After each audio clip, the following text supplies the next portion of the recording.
This is a friendship that'll never ever end. Greetings and welcome to Unveiling Reality. How's everybody doing out there this evening? I hope you're all doing and living well. Welcome to the show. Let me start off by thanking all those awesome people out there in the winner's circle. Thank you so much for being part of the solution and supporting the channel on a monthly basis. And a big shout out to Shirley and Wolfram, who also support us over on Rumble and X. And we are broadcasting live tonight, of course, on Rumble, X, and YouTube. And away we go. All right. Tonight, you were part of this investigation. We are always in it together. Further down the UFO, alien, UAP, NHI, BSS rabbit hole we go. And a variety of information tonight. I know that we're doing a lot of Greer lately, and it just gets kind of like we kind of like to have some fun with that. But we're going to explore some different grifts that are out there, as well as ones that are at odds with Grift or Greer. And one of those is Luis Elizondo.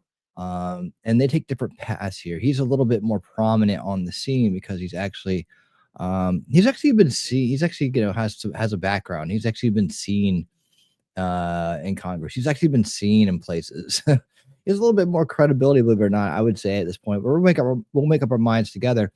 And so we're gonna get to know Luis Elizondo a little bit better tonight, as well as we got a representative from Tennessee that likes to make a lot of noise about UAPs and all kinds of stuff like that. He talks like this. I think he's trying to rip off Kennedy, but I don't know. But we'll see. His name is Burkett. He likes to talk about underwater UAPs. And all this stuff's being thrown out there. There's a couple other guys too we're going to bring up. So I'm going to introduce some new faces to the scene tonight, and we'll get their takes to see how they're approaching things and how much crossover there is. That's always the thing we want to look for, is the crossover. We'll do that, as well as dig into some other things. And I will also introduce you to a real life, supposedly a real life. I mean, and in the works are almost out there.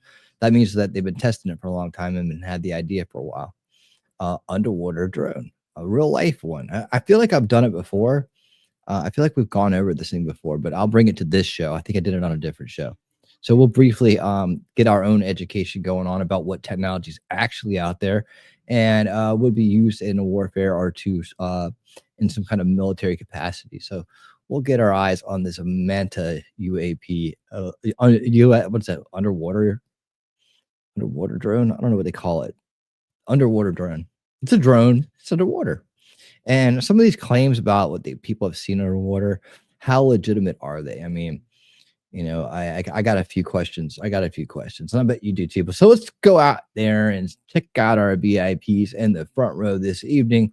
Heidi, what's up? How you doing? Thank you for taking care of Rumble over there. And Wolfram, my friend, how you doing? Good to see you. Remember, when you hear it, always listen to the wolf. He knows what he's talking about. He wipes his paws, he lopes in, and he howls.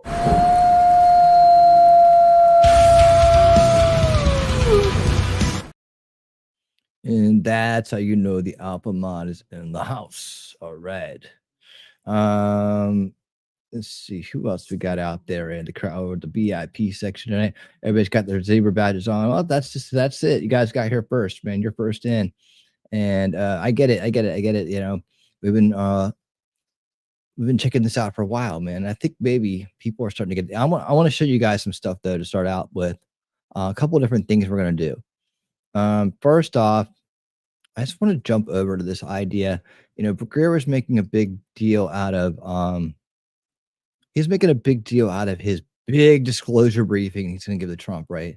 And oh boy, and he pulled out his Staples binder with his one white page with a small print in the middle of it. It's very official documents and debriefing and stuff, right? And he made a big deal out of this, and he even went on his X account and made a post about it. But what I want to do is not only take a look at this post, but I also want to read the comments. And let's do that right now as we get things going here tonight.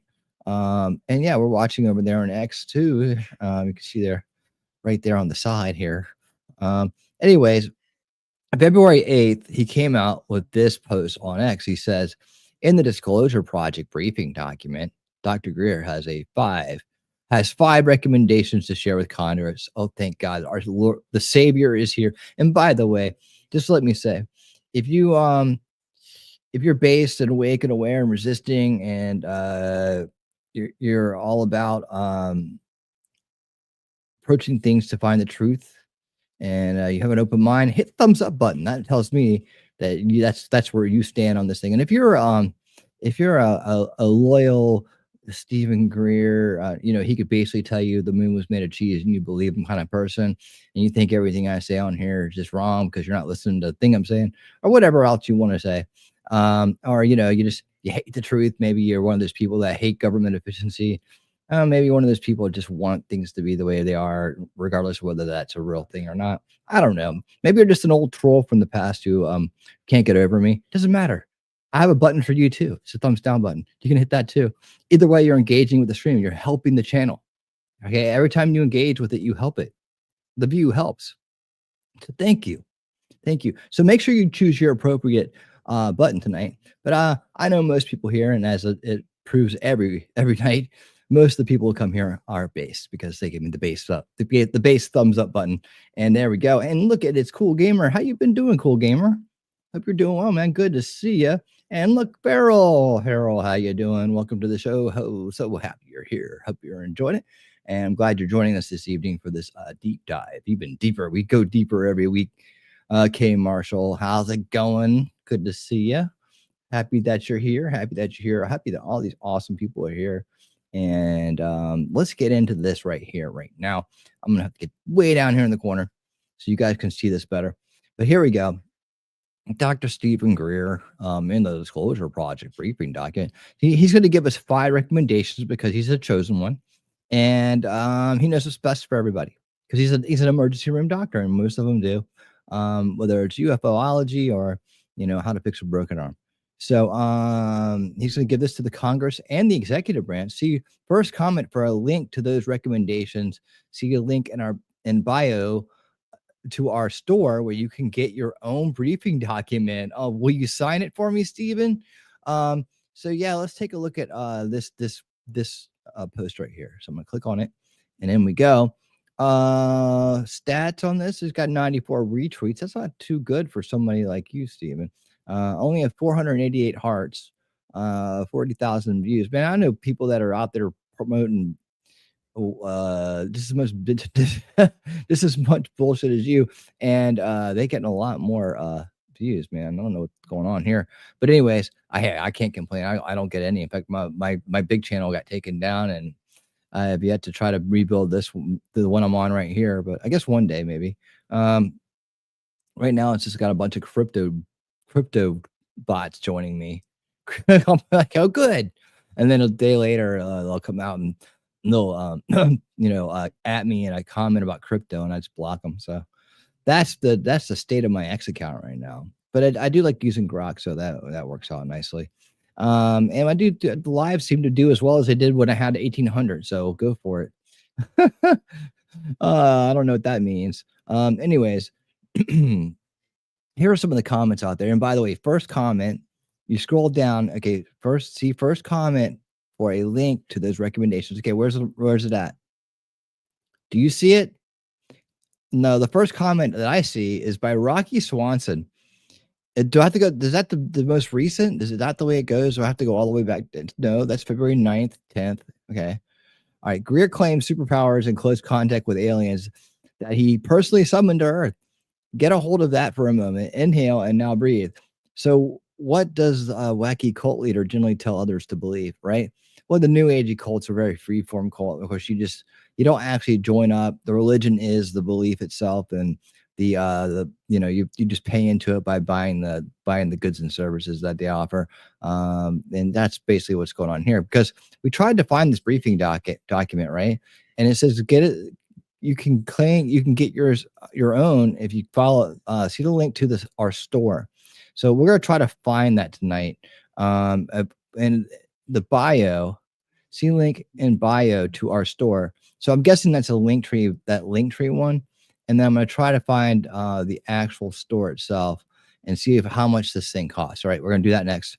But I just want you guys to see what some people are thinking of out there, or what they think of this. Are people really buying in? Is this cult really that big, or is it shrinking? Are people starting to come back around and realize, you know what, this guy never comes through, and half the shit he says doesn't make any sense, and I can't believe I actually ever really gave him a chance. Has any government official stepped forward and unequivocally stated, yes, I am the one who met with Greer? No. In fact, the guy he keeps referring to, the CIA, whatever guy from the Clinton era, adamantly denies it, even though he says, well, he's just saying that now. He's just saying that, and they got to him, right? And that's the thing with Greer and Luis Elizondo. See, he's got some beef with Luis Elizondo because I guess he's been stepping on his grift or something. I have no idea, or he's getting more popular than him. And so he says that he's a known disinformation agent. So Luis Elizondo went on Patrick Bet David a while back and answered those charges. And I'm going to show you that coming up later in the show tonight. Here's somebody with a rainbow chakra avatar saying, cut him some slack. Unlike most of the critical posters in this thread, Greer doesn't have a US AID expense account to dip into. What an idiot. I mean, that's a terrible take. But I mean, you could have done better than that. Most people don't have a US AID expense account, and I don't get it. So this is there is one. We found one of his cult followers. Good. Dr. Greer, respectfully, put up or shut up. Yeah, I know everybody's tired of that. I mean, he just goes on and on. Ozawi, what's up, Ozawi? Good to see you. How you doing? How you doing? It just goes on and on and on and on. These are so funny. Since intervention is undesirable, humanity has as its first priority is to fix its problems harmony. So there's another one that thinks that this is all true, and they think that the UFOs just kind of fly around and look down and go like, oh, tisk tisk tisk. Tisk, tisk, tisk on those people.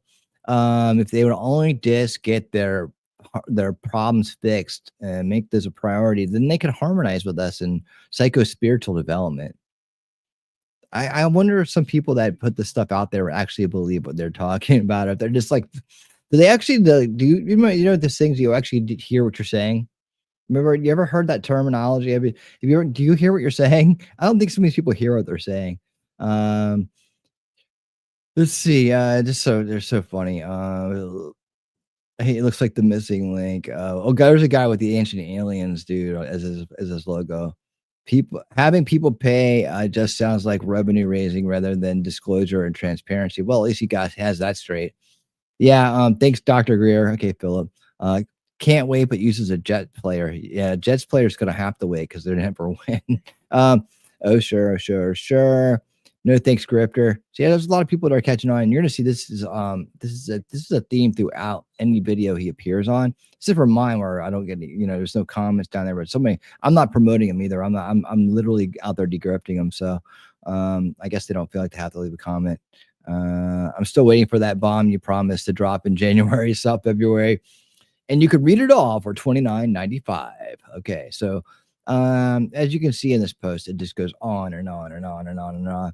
Some people thanking him blindly, some people pointing out the fact that he never comes through. Hell, I think he should ask for 4.75 billion. Hell, with that kind of money, he could build his own spacecraft. The grift is over. Please explain. You seem to have an answer for everything. Sure, you've been quiet since your last interview. You sure have been quiet since your last interview. Yeah. And somehow his podcast has dropped off too. I think he's trying to get back to the paid, those are some free marketing there, and he's trying to get back to his paid appearances. But yeah, this is what we're seeing here. People waiting for disclosure. Military intelligence, private aerospace, arms, defense, information security, and technology companies. People waiting for disclosure. I like this. This is actually where I think it was really going on. I think it's what has always really been going on. This makes a lot of sense if you really think about it. Yes, they use this kind of thing. This disclosure thing is covered for building out future tech and making sure our enemies don't get the jump on it. And I think that's pretty much what's been happening the entire time. The more I look at it. Let's go on and on and on here. So there you go. So let's go try to find and I have to like make sure I do this right. Let's go try to find his this briefing document and see how much it costs. Let's see, I got to go here and then here. Oh, okay, it's jumped off. So let me go find a store, and then I'll bring it back up. Online store.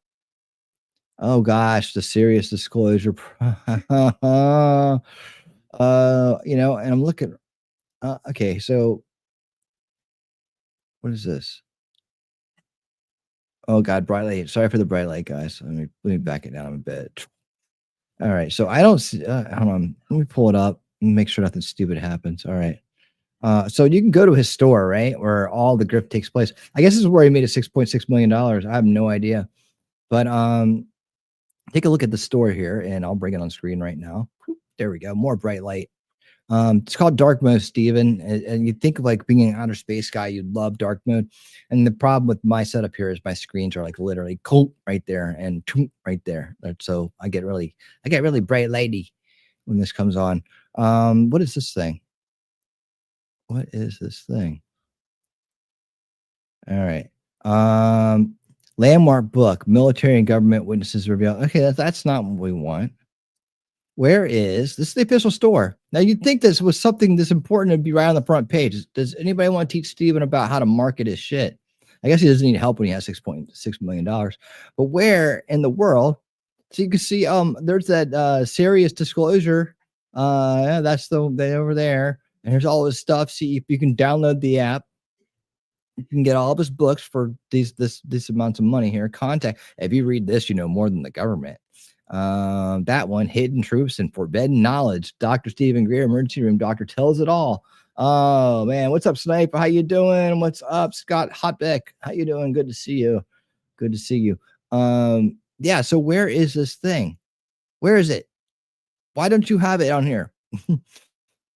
Oh, what? Did I miss something? Let me go back to Linktree and make sure I didn't miss something. Dr. Greer's official website. Oh lordy, lordy, lordy. So come to the store. Oh my God, you guys, we gotta go to the official website here. Screw that store. This is even better.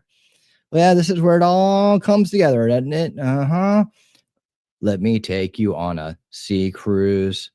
Yeah, don't you want to go on a sea cruise with Dr. Stephen Greer? It's sold out. CE5 Ocean Cruise. Now he lives in Florida. He lives in Pensacola area, I think, or something like that. And I think that's where he lives. I used to think he lived in California just because of the way he acted, but no, he's a Pensacola guy. He's down there. We're gonna find out later on. Remember, I keep telling you about that grift he did with the flares and in the CE5 contact.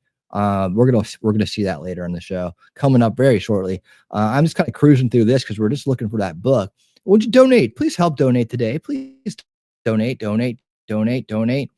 Where is this briefing document? It's important, Stephen. You should be on the front. Where is it? Where is it? Does anybody want to help? Here. If anybody wants to help, I'm going to throw this link tree out there. All right, there we go. Anybody wants to help find it? If you can find it, you will get a special shout out from me, which is priceless. And then you can, I'll play a video for you. I don't know. I'll do whatever you want, but it's not really, but you'll be like the official badass of the stream tonight if you can find it, because I cannot find it, and I don't want to waste too much time clicking around on Steven's. He's got a webinar. You can still join the webinar. I'm sure that doesn't cost much, but you can just. He sold out a cruise. Do you know how much money he made when he sold out a cruise?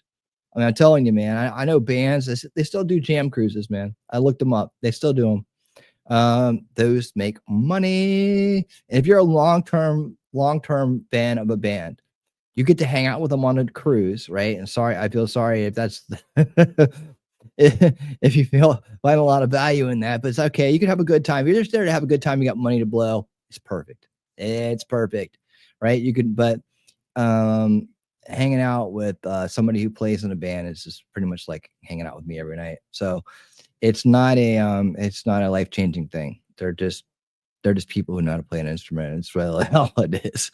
So never think that they're better than you, because you are the best. You're the best. All right. So anyways, there you have it. Dr. Stephen Greer's I guess that's the same little trip over there to his store. But I'm going to leave it up to you guys, my awesome researchers, my investigators out there in the crowd. If you can find this document and find out how much it cost, let me know. All right. I have a feeling you're paying for it. That's what I get that's what I get yeah, we're right back to the here. And look at, you can get a merch. Would you like to have a t-shirt just like me? If you would, order right here. I'm sure this shit's expensive as hell too.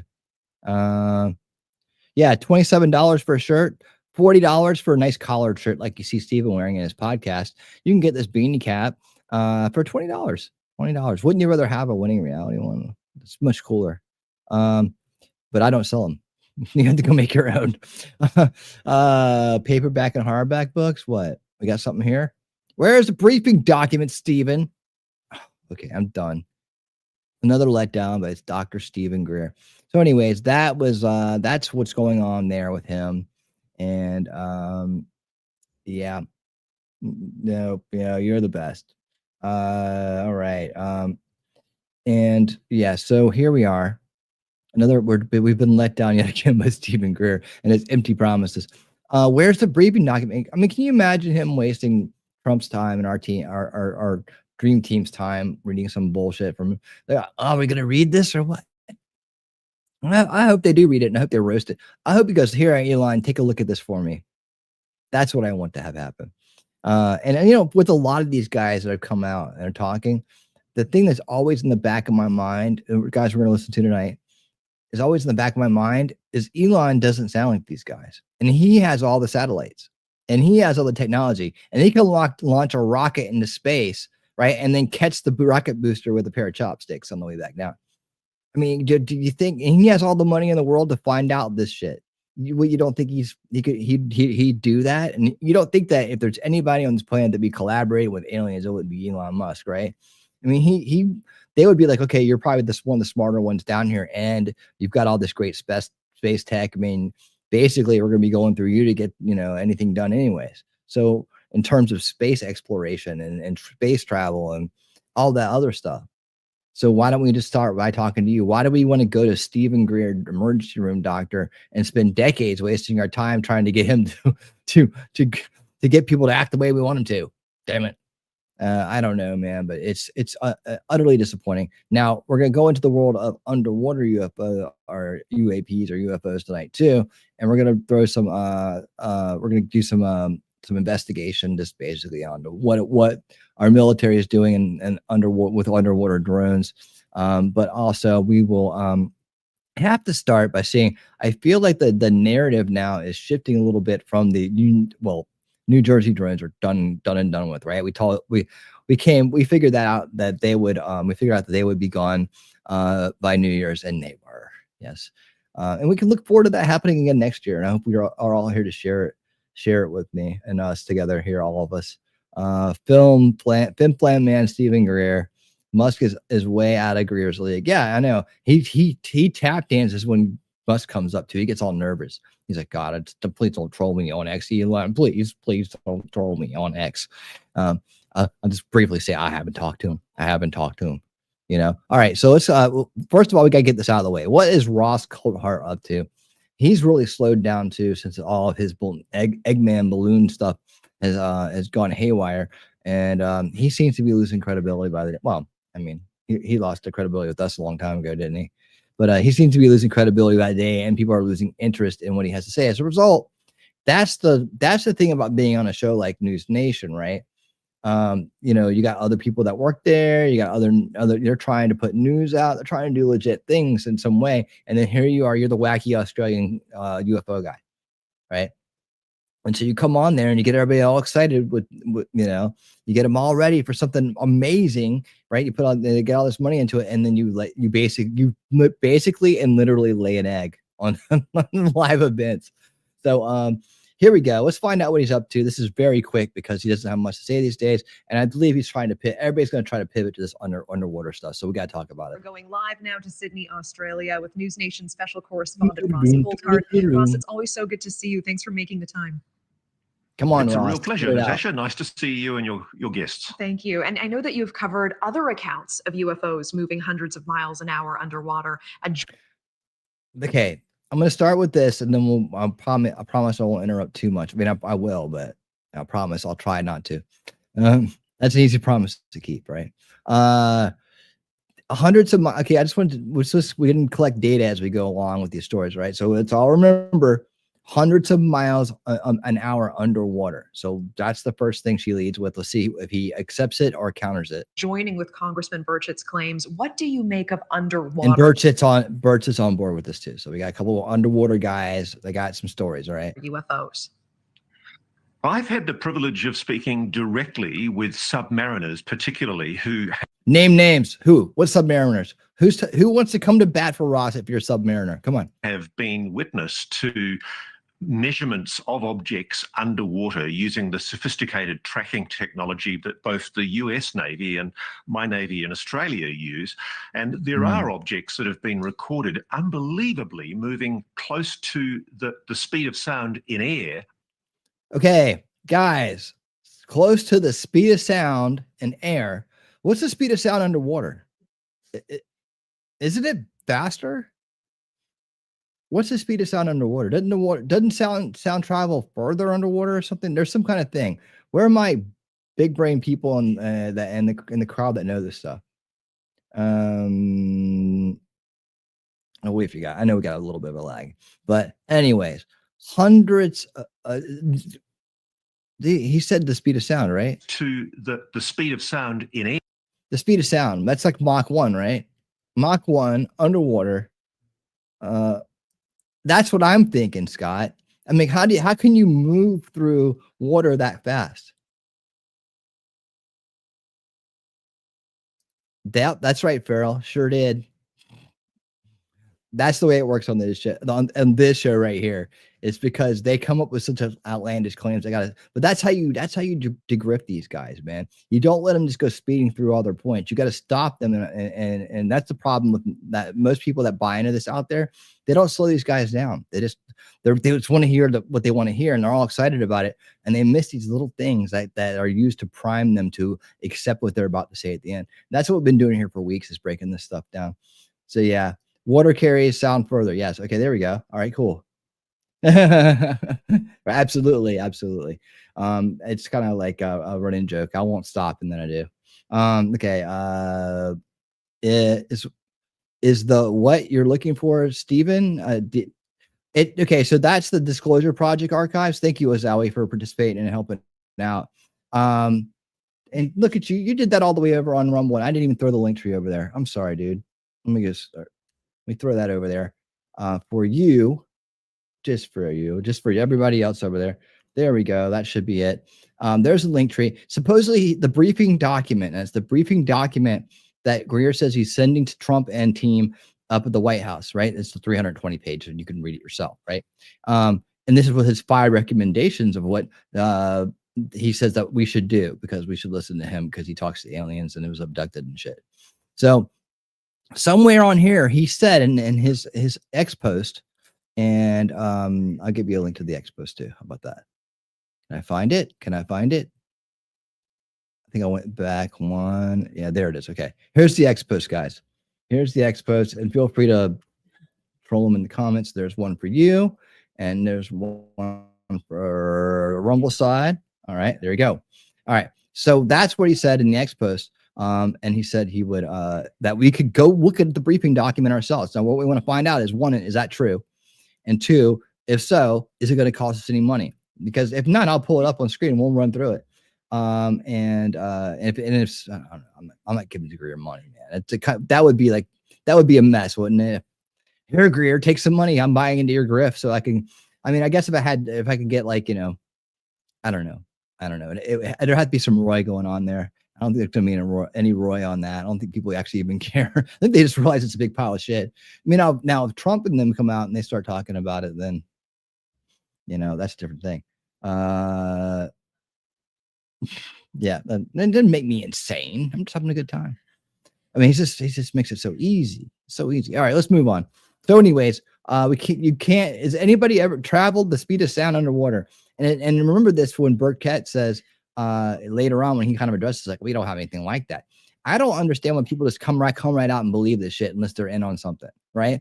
Like I'm willing to accept anything that there's proof. Like my mind is still open, even though I'm out here dogging these guys for putting out half-ass shit, right? But my mind's still open to the possibility of any of these things coming true. I really haven't shut it off, and I'm just waiting for someone to do a good job of bringing something that to this table of these arguments that makes sense, and nobody's done it. What I'm against is them abusing people with these narratives. That's generally what I'm doing up here is I'm fighting against the abuse of abusing people and misusing their platforms to profit off of people's ignorance and hopes and dreams and fears and all that stuff like that. I mean, I guess that's the way it goes, but I'm against that, obviously, because otherwise I'd be doing what they're doing. I've run through some scenarios on here where I could just jump into their narrative and pretend like I did this and pretend like I did that and never. I know how to do what they're doing. I ain't gonna do it though. That's why it's easy for me to break it down. I ain't gonna be that kind of grifter, man. That means you have no respect for people. It means you have no empathy or care for what they're going through in their lives, and I do, right? And that's a fault maybe in some people's eyes. There's some people out there that do nothing but grift people. They like we were talking about the other night. They have channels where they just piss in their ears and then try to take their money, right? I'd rather be poor and just hanging out with some cool people and talking about the truth and trying to get to the bottom of the cool things and understand what's going on in this world than pissing in someone's ear and basically just being a fraud on channel, right? I don't pretend to do anything but what I'm doing here, right? I don't build this channel as something that it's not. So anyways, if I did, I'd be a lot richer probably, right? That's the bottom line on that. I guess. I don't know. All right, here we go. I'm taking too long. Let's go. Now I'm not here underwater. So we're talking there about hundreds of kilometers an hour, hundreds of miles an hour. And there's no explanation for it. What we do know is that it is now officially admitted that the mystery of these objects is real. The United States has come a long way in the last 5 to 7 years. I realized this was not at winning speed. We got to get this to winning speed. Let's go. Let's go. It now admits officially through the Director of National Intelligence that, in fact, all right, stop. This thing circulated right here. A mystery, a genuine. See, things mystery, genuine mystery. It's a genuine mystery. This is a guy in a jetpack. All right, it's a guy in a jetpack. Mystery there that requires investigation. And so now, under the new guy in a jetpack administration under President Trump, there's a big push I'm pretty sure there's a guy in a behind the jetpack scenes to get the claims of people like Jake Barber, the guy that I interviewed. and they blur it out. I think that's what that is. It's certainly not a fucking it's certainly not a UFO or an alien. All right. And then remember this one on News Nation a few Woo! weeks ago, I got it. who exclusively revealed his knowledge, direct That was the one over the knowledge water. of This the is the one in the existence of a retrieval program, an underground retrieval program involving alleged alien technology. Hey, Andre Day, what's up? Incredible How you doing? How allegations, you I doing? know. But what's Egg interesting on a is stick. Egg on a stick. there is now engagement at the top levels of the Trump Look, administration. look, Ross, there's the one that you laid an egg on national streaming service here or whatever. You've laid an egg. See, there's your egg you laid. And also in the Congress. People want to I hear am the more, egg and they're man. asking questions. And let me ask you about that, because I know could Jake you- Barber revealed that he has met with then Senator Marco Rubio's staff about the UFO retrieval program he says he was a part of. Of course, Rubio is now Secretary of State. What does this mean for the future of UFO information? Do you know anything about this? Has this even been verified? Oh, no, that's what we're all hoping to find out. In fact, Congresswoman Anna Paulina Luna has flagged that this week she's got a big announcement coming that she says is bigger than UAPs, which we're all waiting breathlessly to hear. And the speculation is that it might involve some decision about declassification of some of the more intransigent government secrets, particularly UAPs. We just don't know. I think one of the issues for And then last time we had disclosure from the government, you said it wasn't real because it didn't match your bias and your narrative, did it, Ross? I mean, I guess that's what I said. All these people begging, we need disclosure, we need disclosure, we need disclosure. And then they give you something like, they're like, that's not it. That's not it. That's not it. You know, that's the whole grift. It's like, they know the government's never going to tell people what they're saying. Right. They're just waiting for them to say it so they can deny it and be like, oh, they're bought off. They got to them. The rogue military guys got to them with a tractor beam and teleporter or something. Like they threatened their families. People died. Let me tell you a 10-minute story about something that happened 10, 20 years ago. You can't verify it, right? That's the way it works. That's the way they get you, right? So yeah, this guy is talking about Anna Luna coming out this week, and what she said is forming a task force for, particularly for transparency on issues that normally don't get transparency. But what's going to happen when she comes out and says what Trump said about the New Jersey drones, and you don't like it, Ross? You're going to say, well, is she going along with it? That's what we did last week on the show, is we went through that, his cope on that, right? And it's like, are they going along with it? Oh, they're definitely not telling us the truth now. So like, that's the whole thing with the grifters, man. They pushed and pushed and pushed and say the government's not telling you stuff, don't trust them, and all this other shit, right? In a lot of cases, they do keep secrets, and we know that. So we understand that there's a lot of distrust, and there is fraud, and we did just deal with it. We're dealing with the remnants of a corrupt establishment that's been in place our entire lives, right? So we're starting to dismantle that, right? And so there's a natural, very healthy distrust of government that should be going on with people. However, grifters like to play on that, right? They play on that, and they give you no answers. They give you they most of all give you no damn solutions. That's the thing. That's the thing that'll really wake you up when you realize you've been listening to someone for 10 years that never had a damn solution for you. All they've done is got you spun up about what you should be afraid of, right? And that's when you figure out you've really been grifted. And that, for a lot of people, is the wake-up call. But anyways, so yeah, he can't wait to hear about it so he can tell you that it's not true. Administrations, I think, is they're often not told until they get into office what the secrets really are. And the president has been quite upfront about his determination to reveal what can be revealed about UAPs. As you know, I did an interview with Don Trump Jr. a few weeks ago, and he's obviously... Okay, this is the video he's showing right here, and I love how they show the B-roll video beside him to kind of like make sure, kind of validate what he's saying. And we broke down both these videos before. A long time ago on a winning Saturday night, we had Kaiser Pineapple on because he was a big fan of these, and I basically was breaking these things down, being like, well, that doesn't mean that these are UFOs, doesn't mean that these are aliens, kind of trying to break them down and saying this is the way we kind of go through and figure these things out. And by the end of it, he's like, you gave me a lot to think about, right? And then I never saw him again. But now he actually did come on a couple other shoys. I just haven't seen him in a long time. But this video right here, particularly one, right? This is the one where the guy's like trying to lock on, more conversations with people in the Trump administration. He does, and he goes, "Woohoo! I got it!" So he's celebrating like he just scored a touchdown. Now, the point that I brought up about this video right here, and I'm sorry it's not on a bigger screen there. There we go. Is that's not the way you're going to be acting if an alien craft is invading your testing area. I guess you're doing drills. Like, it's always during drills too. And a lot of times sometimes it's over the water, but a lot of times it's over the water. But he catches this thing, right? And he's celebrating like it's the goddamn Super Bowl. Like he just won the Super Bowl or something. Like, I got it, woo! Like he's training, and they go like, you have to pass this test in order to get your new rank, or you got to get this job, right? And so your test is to be able to lock onto these things we're going to fire we're going to fire, right? We're going to send out there. You got to lock onto these things. They're very hard to spot. They're very small, but you got to lock onto them.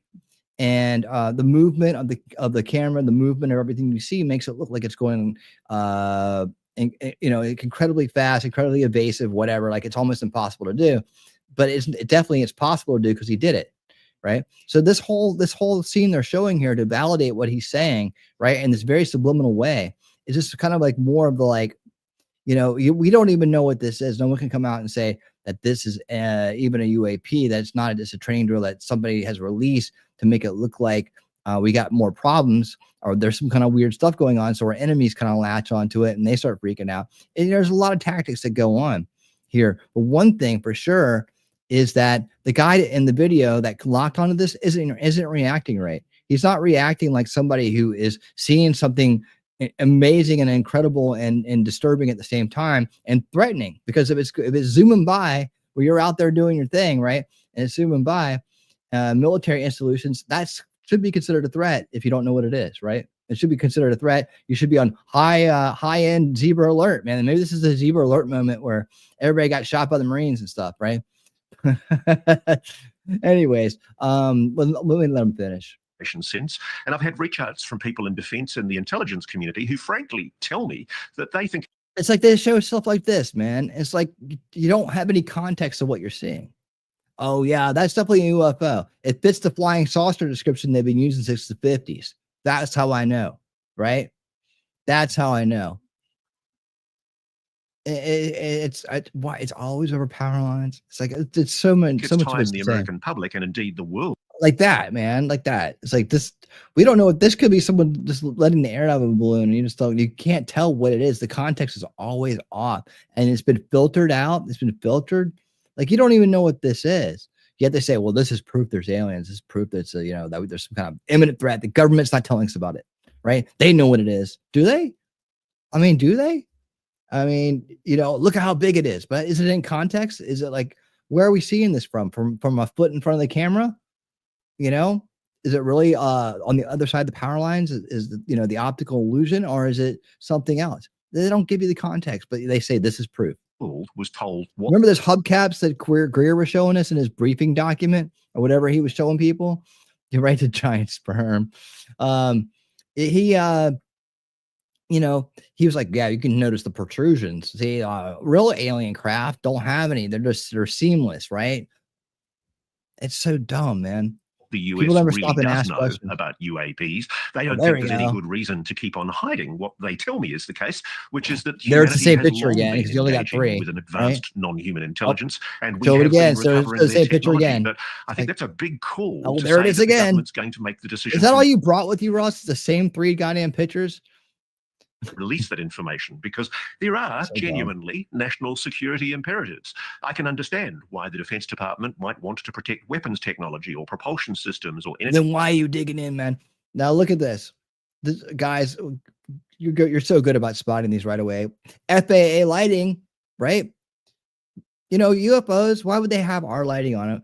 And why would military spy planes or advanced technology from a rogue military underground group have our FAA lighting on them? Why would they be announcing themselves like this? This is the other thing people would stop and ask a lot of times, right? And look, the Defense Department denies UFO retrieval. I mean, right? But then they showed this. This is like a Cessna to me. It looks straight up like a Cessna to me. I mean, I can almost see the shape right there. And there's the tail light, and there's a Cessna cockpit right there. Maybe it's a Lear jet or something. I don't know. You guys are really good. Aircraft, right? Wolfram's really good at pointing these things out. Really good at it. Almost on the spot, on the money, right? There you go. So anyway, systems. But I think at the very blinking, least, President blinking. Trump could I'm come here. out and he could say, yes. Why would they show this on that? Look, you can see it's a Cessna. I mean, why would you show this to try to give yourself credibility? We are aware of a non-human intelligence and advanced technology, but we're not going to reveal those secrets to the Russians or the Chinese, potential adversaries. But we do think you, the public, should know that we are on top of this. We're restoring it to congressional oversight because it's been hidden improperly from the Congress and indeed from previous presidents. And so it would be a really big move, I think, by the current president to make that decision. Still feeling that way? Still at aircraft? I mean, come on. And be more right? These are the wings. Open and honest with the It's American car public. size. It's And car so size. many are hoping for more transparency in the next 4 years. Ross, in just about 20 seconds, who do you There's believe that damn video again. All right, I'll would be stop. trying to You power done this yet? up, and why? I think more often than not, Natasha, it's coming from private industry. There are a group of aerospace companies who've got the control of this technology, and by golly, they're not letting go in a hurry. Ross Coulthard, it is always so good to see you, and it always sparks so many. Yeah, by golly, they don't want to sell it for billions of dollars. They don't want to sell it for billions of dollars. By golly, they want to hang on to it so they can go around trolling people in New Jersey. Of course they do. Makes perfect sense to me. Right? Makes perfect sense. That's why I would hang on to $1 billion idea just so I could troll a bunch of people. That's what I would do. That's what I would do. All right, Ross. Thanks for the update, pal. Oh my Lord. Any luck finding the disclosure document, the big old briefing? See, I think again, Greer just did it again, man. It's like, I'm gonna let you guys have it. And now you gotta do is all you have to do is go on a goddamn what do you call it, a treasure hunt, like scavenger hunt, right? Where each clue will lead you to another clue, and they'll get harder and harder and harder as you go. and another clue and another clue.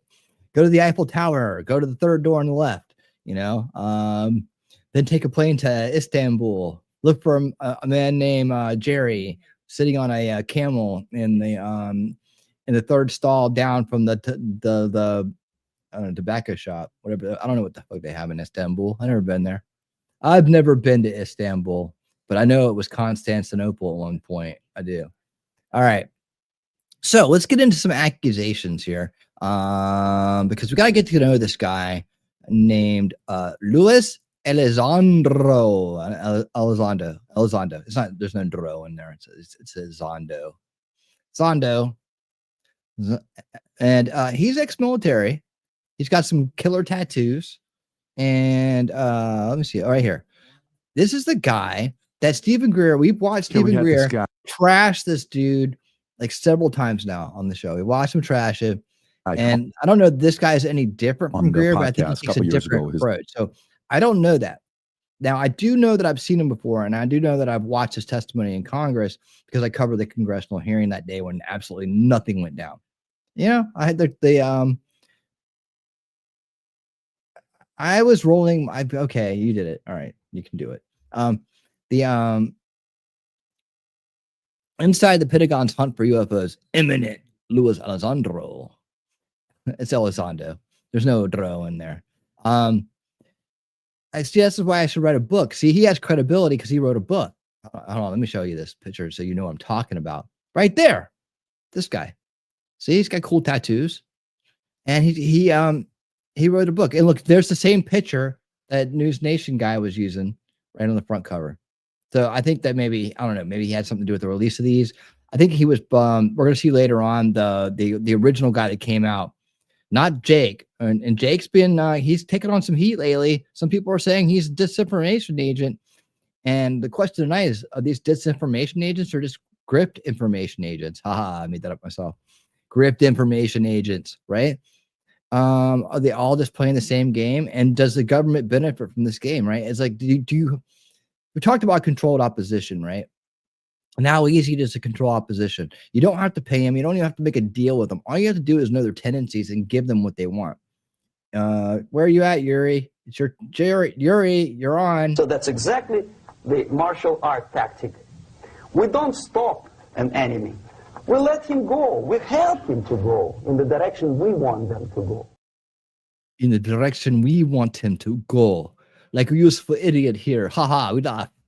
And so anyways, so, if these guys, what's their incentive? Well, maybe some of them really feel like they're doing something, right? Maybe some of them really, and this guy, Lewis, he's been in intelligence work, right? According to him. And he says that, he did learn that, he could be he can think he's 100% right about something and still be wrong. Because that's why it's better to know the truth than be right, isn't it? See, he's just proving my point. But anyways, he has a book, and that gives him credibility, along with other things. And so maybe books are the way to go. Maybe that's the book of credibility right there on that desk. Let's listen to this. Him answer to the accusations of Dr. Stephen Greer, Lord and Savior of the UFO universe, that's here to save us and from ourselves and making big mistakes when it comes to aliens. And let's see what Luis Elizondo says about this and how he feels about being attacked and called a disinformation agent. In this video as well, we're going to get to see what I've talked about many times. That's the Dr. Stephen Greer grift with the flares and the CE5 contact. I don't think that I've been able to pull it up during this series and give it a fair viewing. So these guys did it for me. Thanks, guys. I appreciate it. And so we're going to get to see that too. So stay tuned. This is going to be a lot of fun. And away we go. Yeah, we had this guy on the podcast a couple of years ago. His name was Richard Gage, and he was part of the architects and engineers for 9/11 Truth. I think it's like 3,000, some big number. It wasn't a small number. The interview was taken down. And a week later, 4 days later, they took down the interview. Not sure why, but they took down the interview. And we were pushing back, and he was saying this is what happened. And YouTube didn't want that to stay up. It was taken down. Because it was bullshit, because it wasn't a controlled demolition. I mean, I got a playlist out there, degrifting the controlled demolition aspect of 9/11 in 5 videos. It's information that wasn't out and wasn't readily available right after it's happened. That's where most people are still relying on loose change and documentaries, and people like Richard Gage, and a bunch of people who didn't have the information about the structures of these buildings before they went and opened their mouths, right? And so if you watch that playlist, give it a chance, even if you believe that it was a controlled demolition. I want you to ask you to revet that idea and just use that material that I provided for you. I don't even have a stream on it. I don't even think I threw one of my streams in there. I think it's just boom, boom, boom, boom, boom.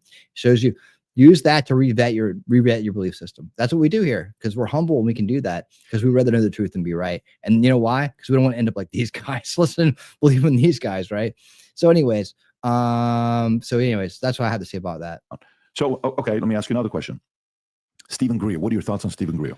I don't know him. So I don't ever usually have an opinion on anybody. I never talk about anybody if I haven't had a chance to meet them personally. So I had him on for the second time 2 months ago. And are you familiar with Sean Ryan, podcaster Sean Ryan? Mm-hmm. He had Greer on. Rob, can you pull up that one clip? Because this is the part where it's kind of like, I think I'm aware of it. I know the one you're going to show. Yeah, there's a couple of them. I want to show this one here too. I want to see what you're going to say about it. Go ahead.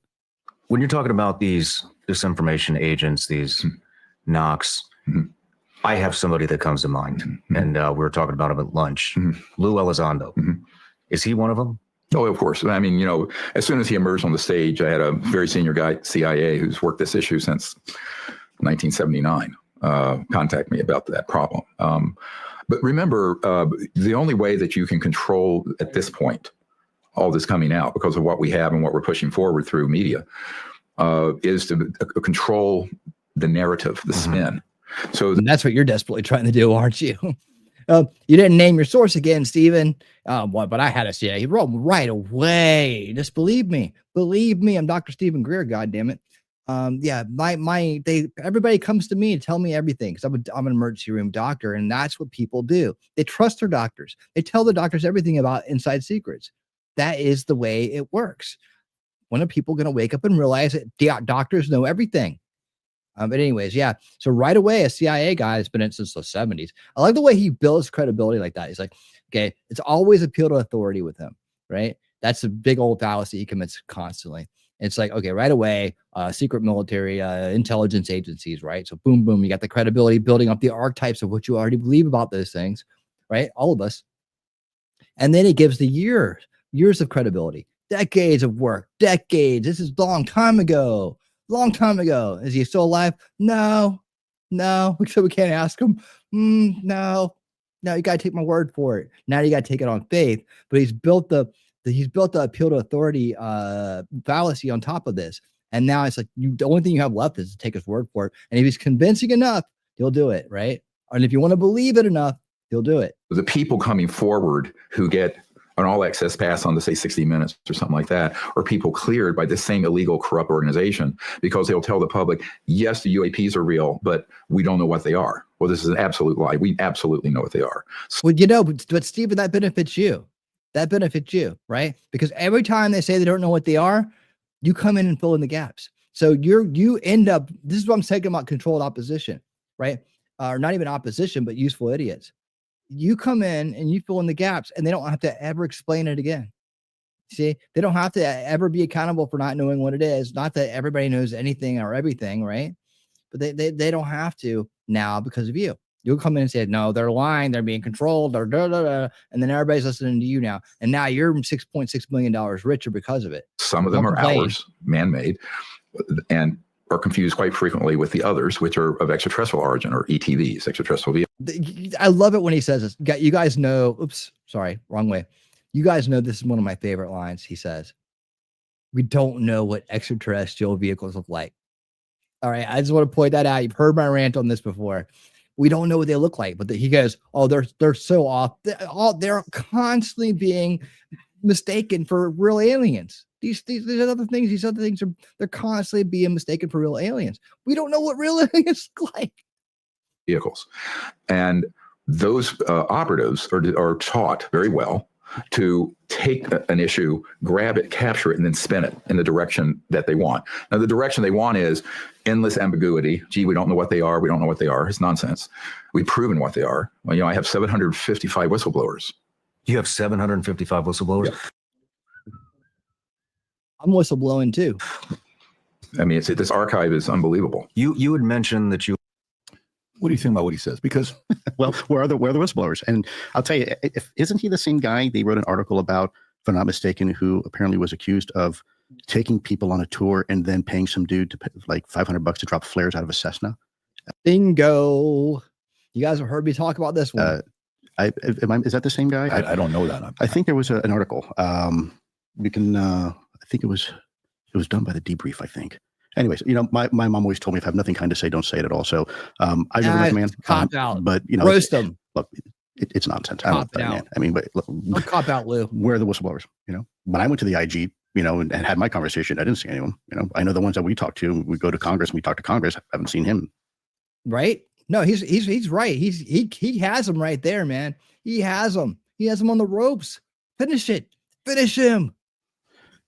Yep. The one you're talking about? That's it. I'd like to suggest that he is a regular contact with extraterrestrials kindly in person because of document close encounters. Close encounters of the fifth kind. Is really contact with them. The U.S. military, I'm very confident UFOs are unknowns, not belonging to China, the U.S. or Russia. He said, all right, hold on. He's doing his thing. We're just going to skim over it for you, man. I want you to take a good look at this. That date saw Greer leading an expedition at Vero Beach on Florida's East Coast. Greer's website says that his week-long expedition, can you imagine spending a week with Stephen Greer? A week. A whole week with him. Every day you got to look at Stephen Greer come bouncing in like he's king shit, right?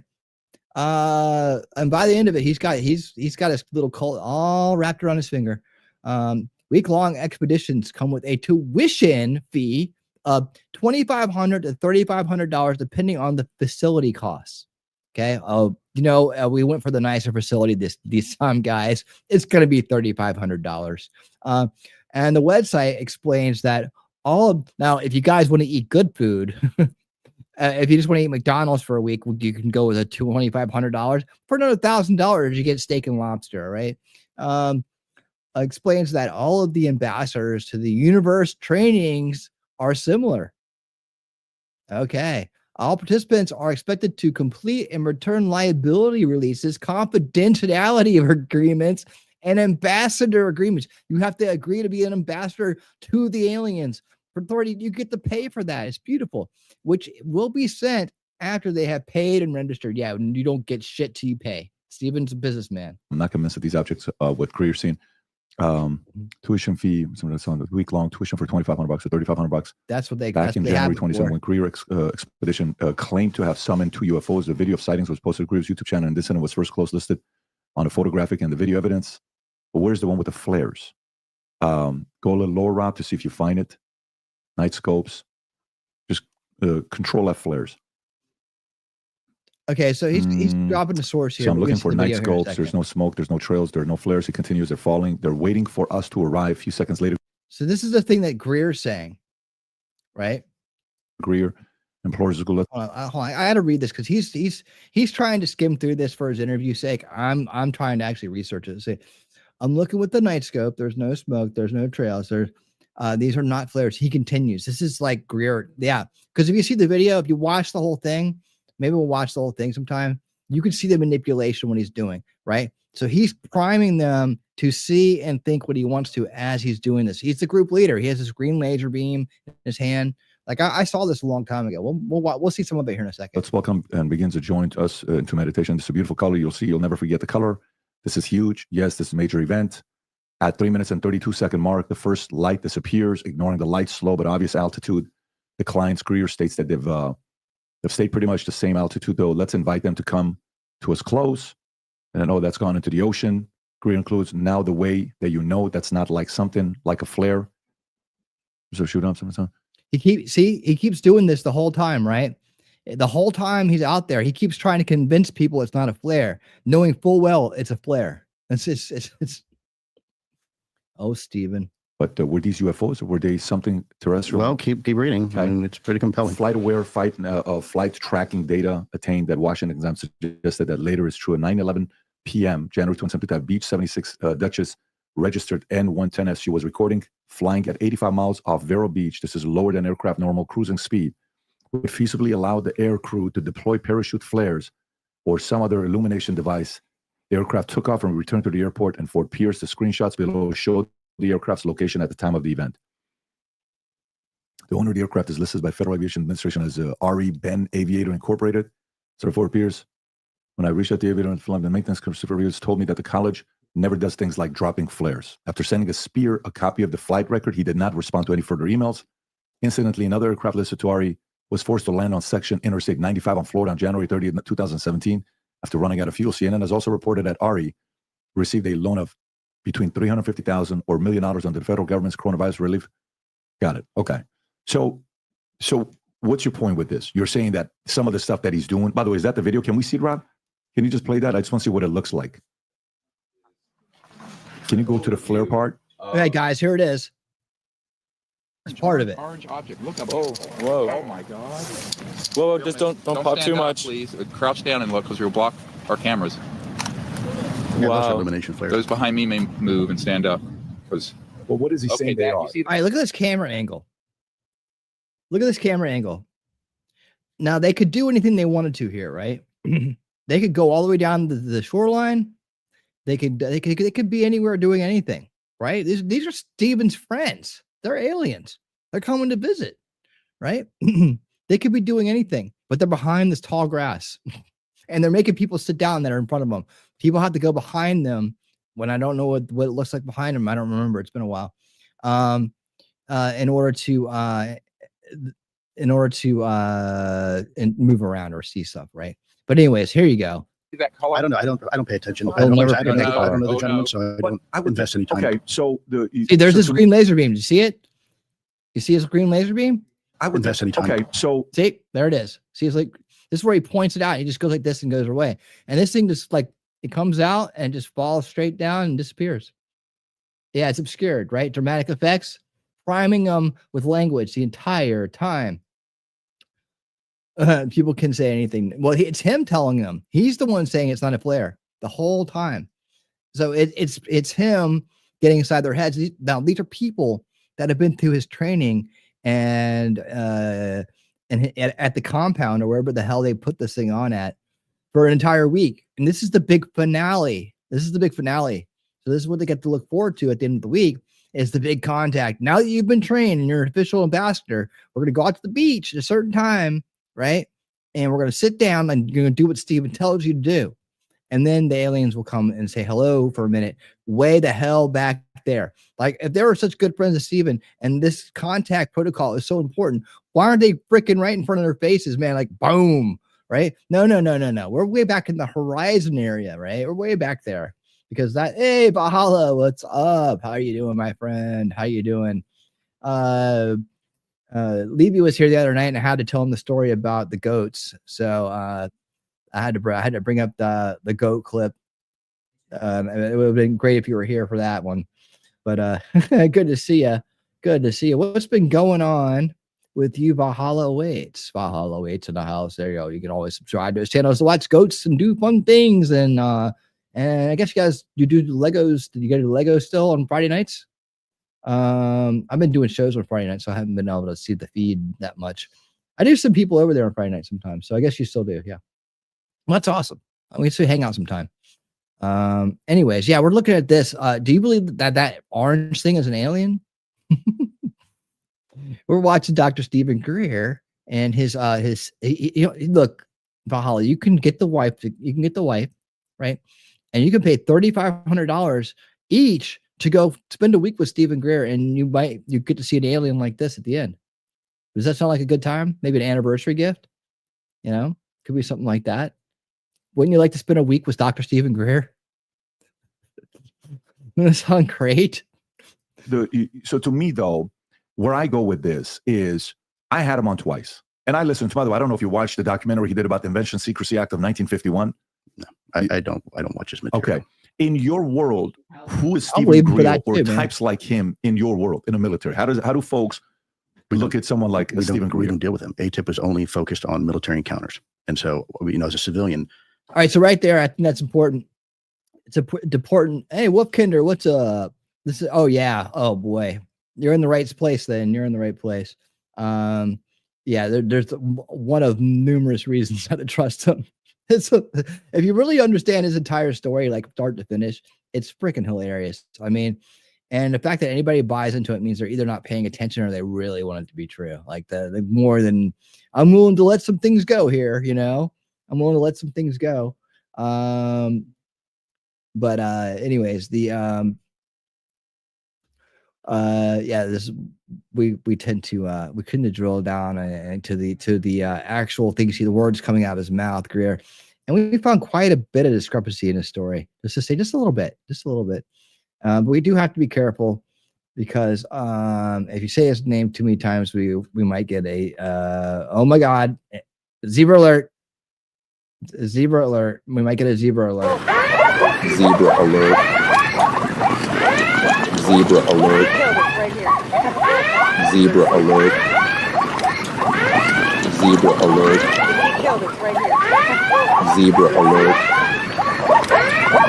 Zebra alert. Kill everyone in there. Zebra alert. Kill everyone in there. Zebra alert. Kill everyone in there. Zebra alert. Kill everyone in there. Zebra alert. Kill everyone in there.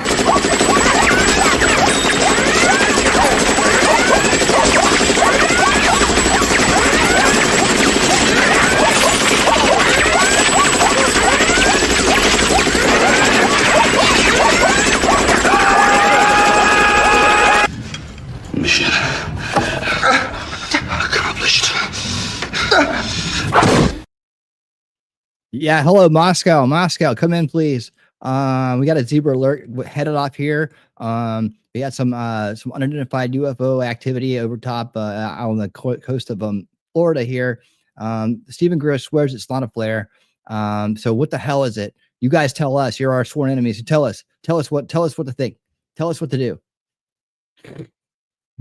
Oh, you caught up now. Good. Well, it's zebra alert. So make sure you use your zebra badge so Wolfram doesn't have to shoot you.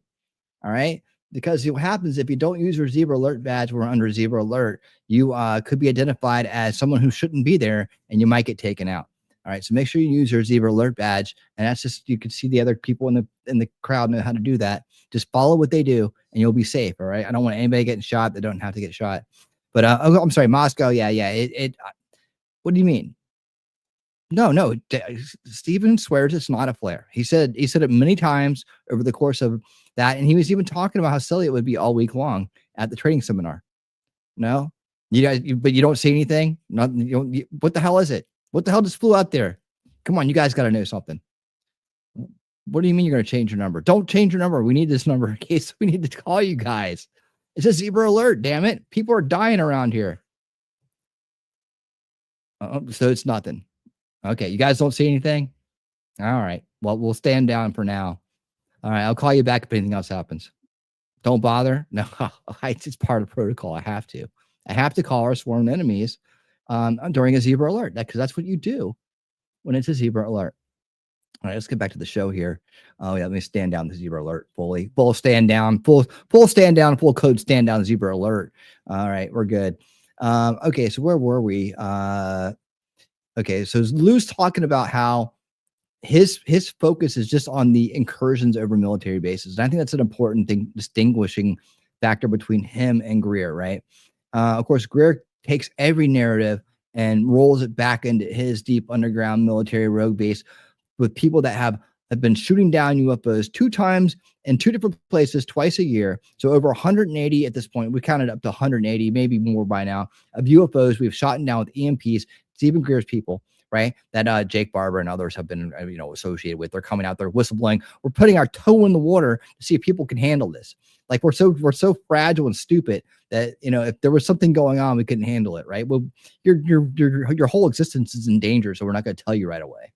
We're just going to dip our toes in the water. That's Stephen Greer for you, right? But and then Jake and those guys never kind of acknowledged Greer. But one thing we did talk about during the New Jersey drone incursion, drone apocalypse 2024, as we call it here, is that there was a definite merging of narratives going on. Now the Grift narratives these guys are putting out, different story, right? But the drones that have gone over military bases, right? Those were getting mixed in with the commercial drone uses of people spotting these things and then becoming sensationalized thanks to social media. And then those 2 narratives are getting mixed together, right? Well, those are the drones that get spotted over military bases are very different from the ones people claim to be seeing in their backyard and flying over near airports and unified lines like airplanes would do. Things like that. So so we identified that those narratives were getting mixed up. And we kind of pulled them apart. And the reason why I bring that up is because Lou here is talking about specifically about military incursions. He's talking about infrastructure threats and things of that nature. That's what concerns Lou, right? And as you'll see, Lou's a lot more level-headed than Stephen in a lot of areas. But for some reason, Stephen just doesn't like him. Let's let him talk some more. I've never met him. I don't know much about him. And, I've never worked with a guy. I'm aware of his feelings towards me. He's certainly entitled to whatever feelings he wants, but proof is in the pudding. We got videos released. We've got Congress involved. We've got an Aero now, an organization that's been established. We've got whistleblowers coming out. I don't know what to tell you. The people are free in this country to do what they want, listen to who they want. It is a free country. And I encourage. Lou's one of those, I know you are, but what am I, guys? He's like, he can say whatever he wants to, that disinformation agent, but he's a grift information agent. That's the thing. It's like, he's accusing him of being a disinformation agent, but really Greer's the grift information agent, right? He's out there to grift. He's like, well, I'm sending my documents into Trump and teams. I'm debriefing people left and right every day, every night. I'm just debriefing. Of course, nobody ever has admitted to being debriefed by Stephen Greer. And he can't seem to. Has anybody found the debriefing documents that he says are on his website? I've never, ever. We still haven't found it, so I haven't seen this, and I've never ever heard anybody claim to have talked to Dr. Stephen Greer or been debriefed by him. It's except for somebody who's like on the grift with them, but nobody like he says. In fact, the one guy, like I said earlier, he keeps bringing up from the Clinton days, adamantly denied ever being in contact with him, even though he swore to God that he had, and he keeps using his name. And he goes, and then now he's using Don Jr., which means he approached Don Jr. at some kind of like MAGA event and talked to him for a second and tried to tell him something, right? Can you imagine being Don Jr. and getting approached by Stephen Greer at like, I think it was at the RFK rally or something like that, the RFK Jr. swearing in, celebration. I think he had his own celebration or something. And he was there. He was spotted in the crowd. And, he was there to kind of get people on board the grift. Like, man, can you imagine seeing that guy and like, that you're like this place, he's cloud chasing you.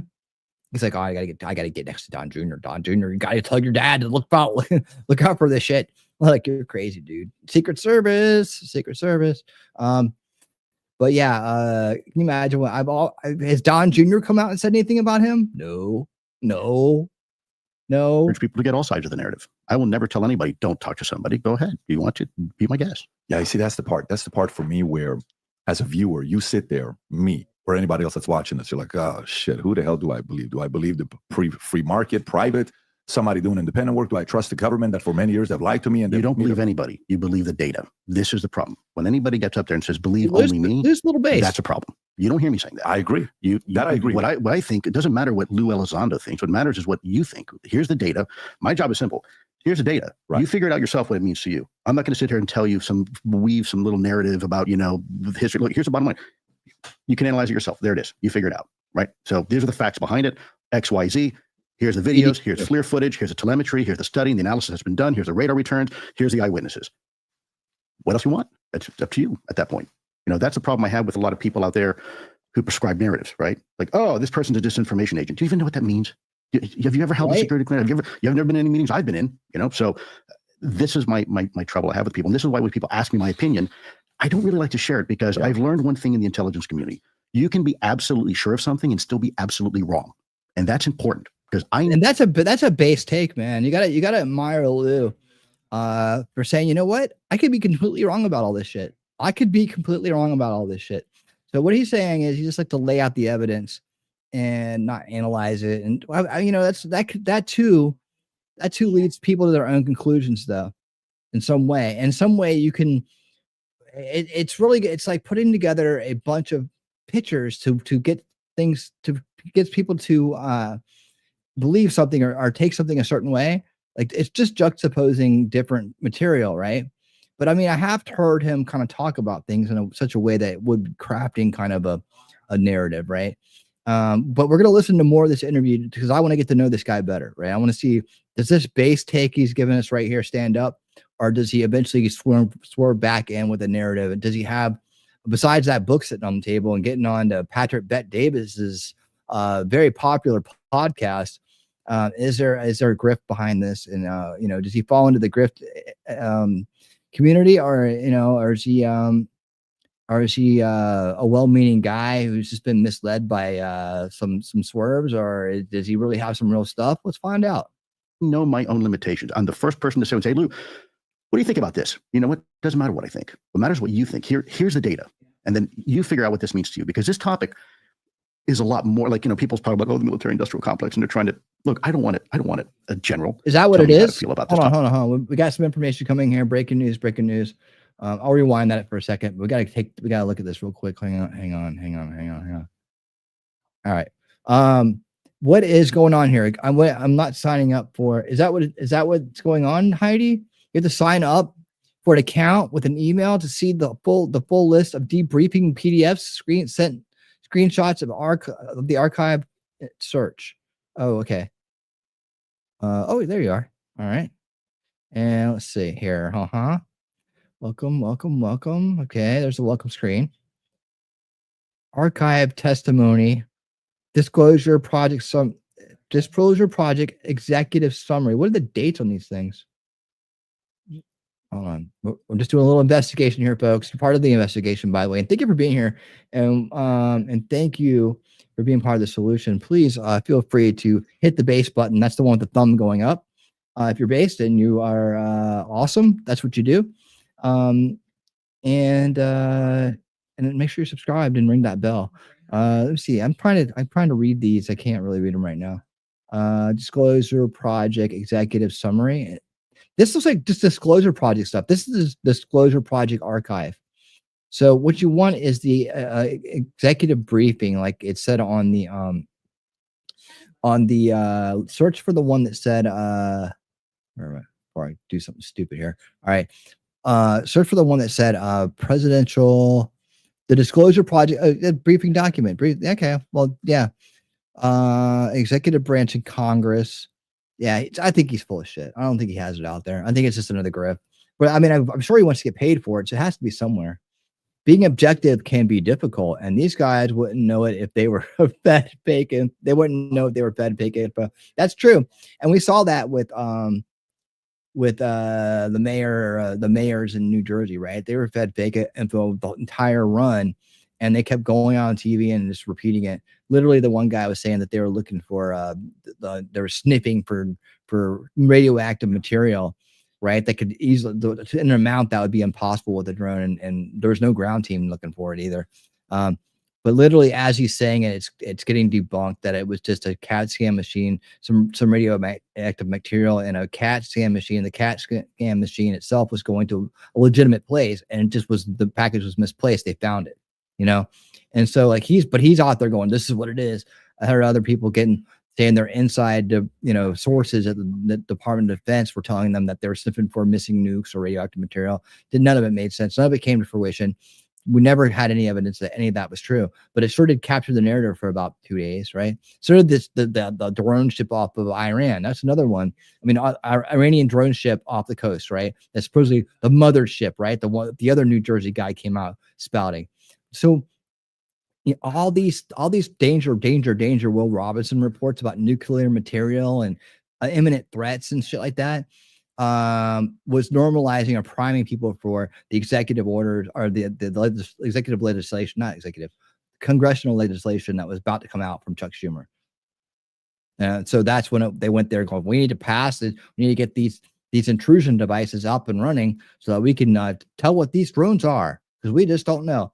And then Trump comes like, they know what they are. Can't believe they won't tell you what they are, because they're trying to manufacture consent to pass your legislation, because no doubt behind some of that, hold on a second.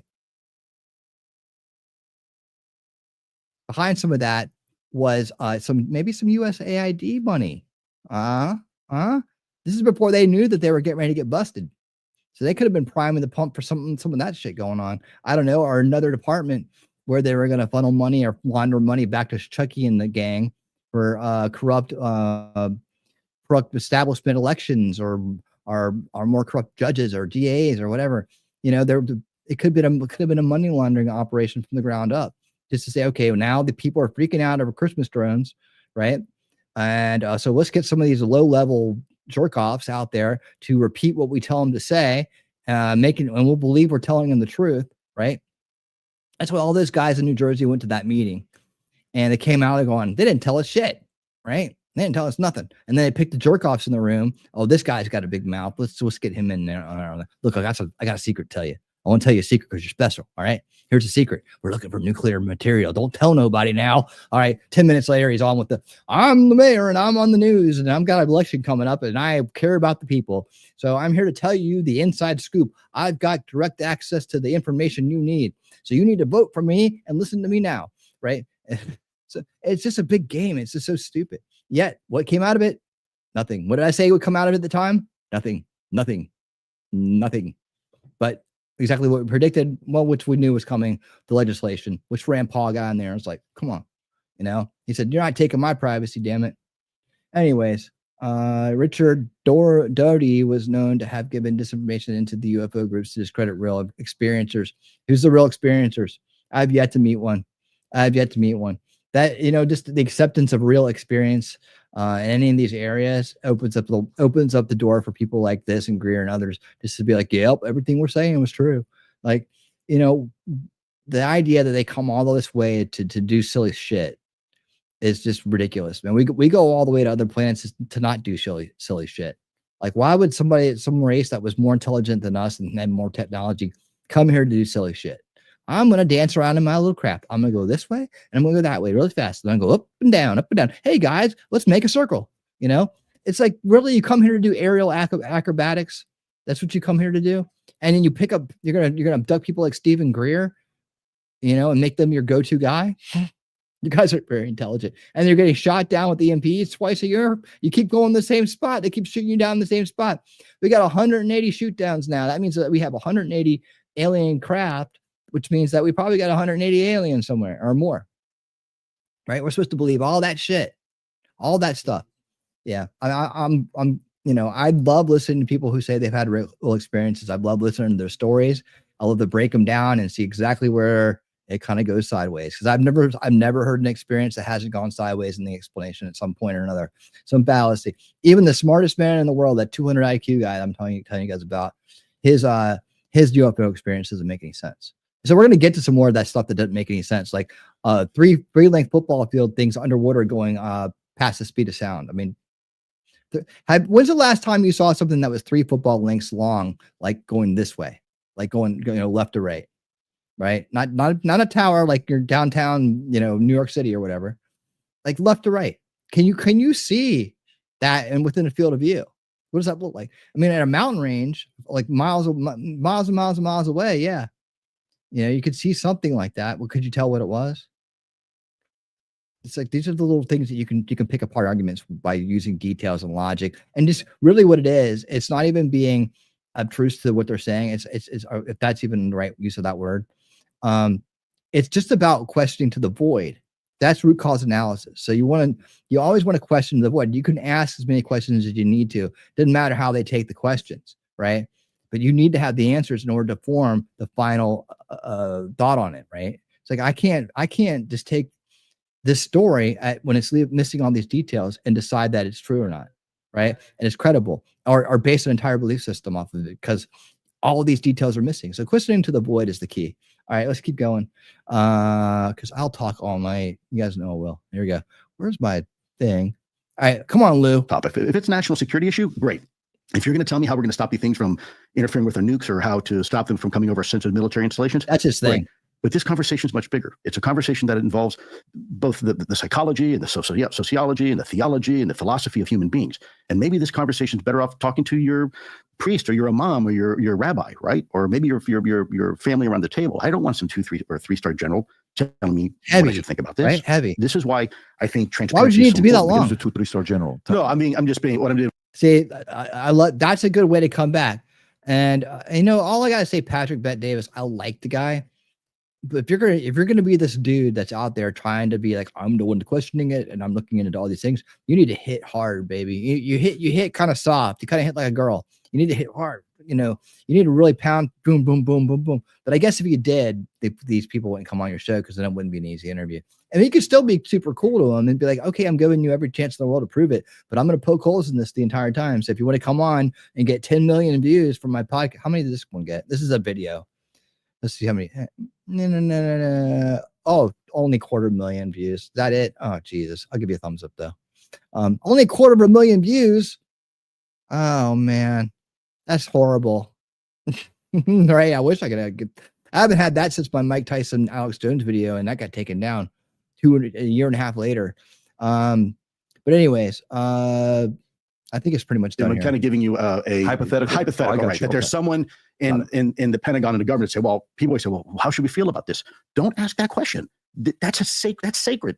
Don't just give it away easily to somebody to tell you what the narrative is. You figure that out. Yes, you're going to have to engage your brain. You're going to have to actually work that gray matter in there, but you'll be better off. Trust me. Don't be so quick to give up your ability to think.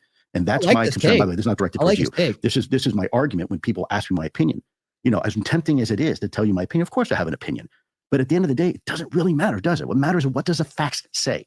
And then follow the facts, follow the data. That's how you get to a conclusion. For the last 4 years, every time we do podcast. All right, that's what we do here. Now that Patrick's gonna go into a big long ad right here. So we're gonna go ahead and move to the next video. But that's what we do here. So so far Lou's doing pretty good. As we get to know Lou Elizondo. All right, so where is Printer God when you need him? Do you think there's such a thing as I don't understand. I see this. I guess he got a talking to or something. I wish he was around more. I really do. But there's times like this, I like to have him around just to say, what the hell are you guys doing over there in Space Force? All right, what's going on? Okay, so this is a big long interview that's cut into pieces. So we're getting to know Lou for a little bit of time. We're gonna spend a little bit of time with Lou, okay, and then we're gonna move on to some of the other guys that are out there, like Burkett and the underground, the underwater UFO stuff. And I'm gonna show you the Manta, the UAP Manta, which is amazing. It's a badass, made by Northrop Grumman and the Skunk Works team, right? Those guys, right? This Manta is awesome. Good night, Scott. Take care. Sorry you got to go. You got an early bedtime or what, man? Don't matter, man. It's good to see you, man. See you next time. Thank you for being here. All right. All right. So here we go. We do our winning speed. Yes, we're good. All right, take it away. I won't have as much to say on this one, so I don't think so. But do you think there's such a thing as globalists? Oh, sure. But I do. So do you think the New World or the globalists or what Klaus Schwab is doing, do you think those motives are there? Well, when you say globalists, there's different interpretations of that. There are people who have a global view, and they conduct. Stop. That was a very direct question. So I don't like this. I said I wouldn't stop it, and I did. That's the way it works here. Okay. Well, you're a good son, man. Very good son. Keep that up. All right. So it's an easy question. Why when you start to go off on tangents, globalist, you can define it. The Webster's Dictionary says, and then you go into this big long bullshit explanation about it. Like why? Just say yeah. So yeah, he asked you specifically about Klaus Schwab. That means the WEF. Are you not familiar with the WEF? Just answer it. Business as such. There are no borders, so to speak, in their business model. Is there a secret cabal of people that are trying to control world governments? I don't know. That to me is. You didn't say I don't think so. You said I don't know. No, I don't know. Okay, I don't know. Is it possible? Look, the problem is have you been to the website? Have you heard of Agenda 2030? This topic already has a lot of stigma associated with it. I've already been called a conspiracy theorist, even though I'm not. I'm a scientist. My background is science, and I was an investigator. Parasite, right? You said what did you study? Microbiology, immunology, and parasitology, the study of parasites. Right. That's when you're talking about plant, man, fungus. Right. Interesting. Okay. So the reason why I asked that is because for me, when I call around and I talk to friends, I say, so let me ask you, what do you think about Grush? Okay. What do you think about, Lou Elizondo? What do you think about this? What do you think about Stephen Greer? What do you think about that guy? What do you think about this guy? You're doing your regular thing to want to do an interview and be a little bit more prep for it. here's what conclusion I come up with. Nobody knows what the real answer is. On one end, it's like, okay, when you started talking about this, and your wife, I think, is you guys are being interviewed by News Nation, if I'm not mistaken, and your wife was talking about the fact that she had to work at Target at one point. Oh, yeah. You guys were living in a trailer home at one point. You know, you got two girls, you're trying to do your thing with your family and kind of have your life afterwards, and you're trying to do your part as a patriot. Okay, so that's tough to kind of listen to that, right? When your wife is talking about what happened. I may have been messed up by starting this show in general. I should have just gotten into what these guys are doing. I can go run a bunch of bullshit too. You know, I mean, they're making millions of dollars off this shit. I can use a website. I'm gonna change my name, cut my hair. I'm gonna change the whole style here. I'll come out, you know, I'll put some glasses on, some like prescription glasses.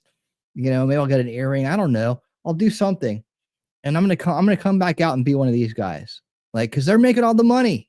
They're making all the money. They are, man. Yeah, they're making all the money.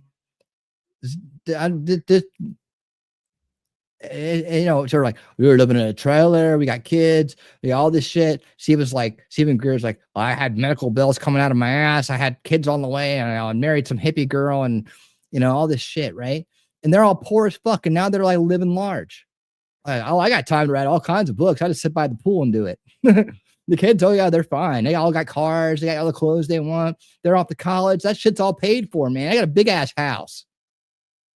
This is when I start getting like really kind of like pissed off about this shit, because yeah, I'd be miserable, right? I'd be miserable in my freaking mansion with my flying car, Shelly bringing me drinks by the pool. It's just like, yeah, I'd be fucking terrible. I just can't. I don't know, man. Is it going to make a world a better place, or am I just adding to the problems? I think these people all in hell eventually, or some kind of shit. I don't think you get away with that. I think the idea is to resist the temptation to become it. You know, yes, I will give you hard times, my son. I'll give you hard times when you don't know how your bills are going to get paid, and you won't be able to do the things you want to do, and you'll age, and you're getting older, and everything sucks, right? I'll give you hard times, but you must resist temptation to become a rich millionaire or conspiracy grifter. You must resist it, and then you'll have it all. Right when you die. All right, good. Thank goodness. Thank goodness. All right. Well, I'll get my mansion in the afterlife. Let's say. Between the two of you guys with your life. So two, you know, one hears this and says, no, this is real. This is what's going on. This is actually accurate. What they're talking about. This is exactly what they, you know, experience and witness, and they're doing their best to be great patriots. So we know about it. Great. Three is, you know, is there a part of this, which is kind of like the, you know, forget about the military industrial complex, forget about the climate change, you know, industrial complex, or there's so many industrial complexes. How about the Space Force industrial complex? Ooh. This is the one thing that people don't know a lot about, right? So if the government wanted to gaslight and find a way to create fear porn for people to be controlled for the next generation that would be willing to give permission to the government to come up with new laws and new ways to control people, this is a great fear porn to use. This is how much do people know about climate change? Well, they're getting a little bit more and more educated about it, where the $30 trillion request by, you know, AOC and some of our peers, I don't know if we're going to do that. You're going to, for what? For this much of a temperature? It is what it is, right? Even people on the left are like, no, we're not going to do something like that. This is ridiculous. But this one here, this is a unique one, because if you really play up the fantasy of man wanting to believe that aliens exist, they're watching us, they're doing what they're doing, you know, it's so easy to do, because like, look, the planet is so big. Here's what we found. There's another living, you know, such and such, and here's what's going on, and they're watching us, and this is why we need real money, and we need to get US and everybody else to come together. This is becoming a world issue, because if they attack us, so then one will be like, that's right, we have to become globalists, so we have to make this a, you know. Oh, stop it. No. If you know, dude, look, we used to hang out with this dude in the Space Force, right?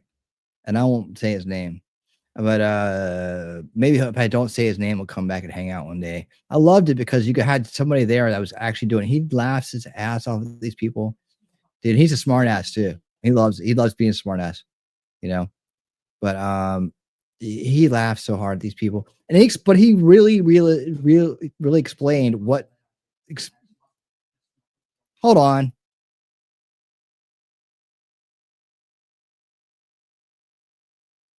All right.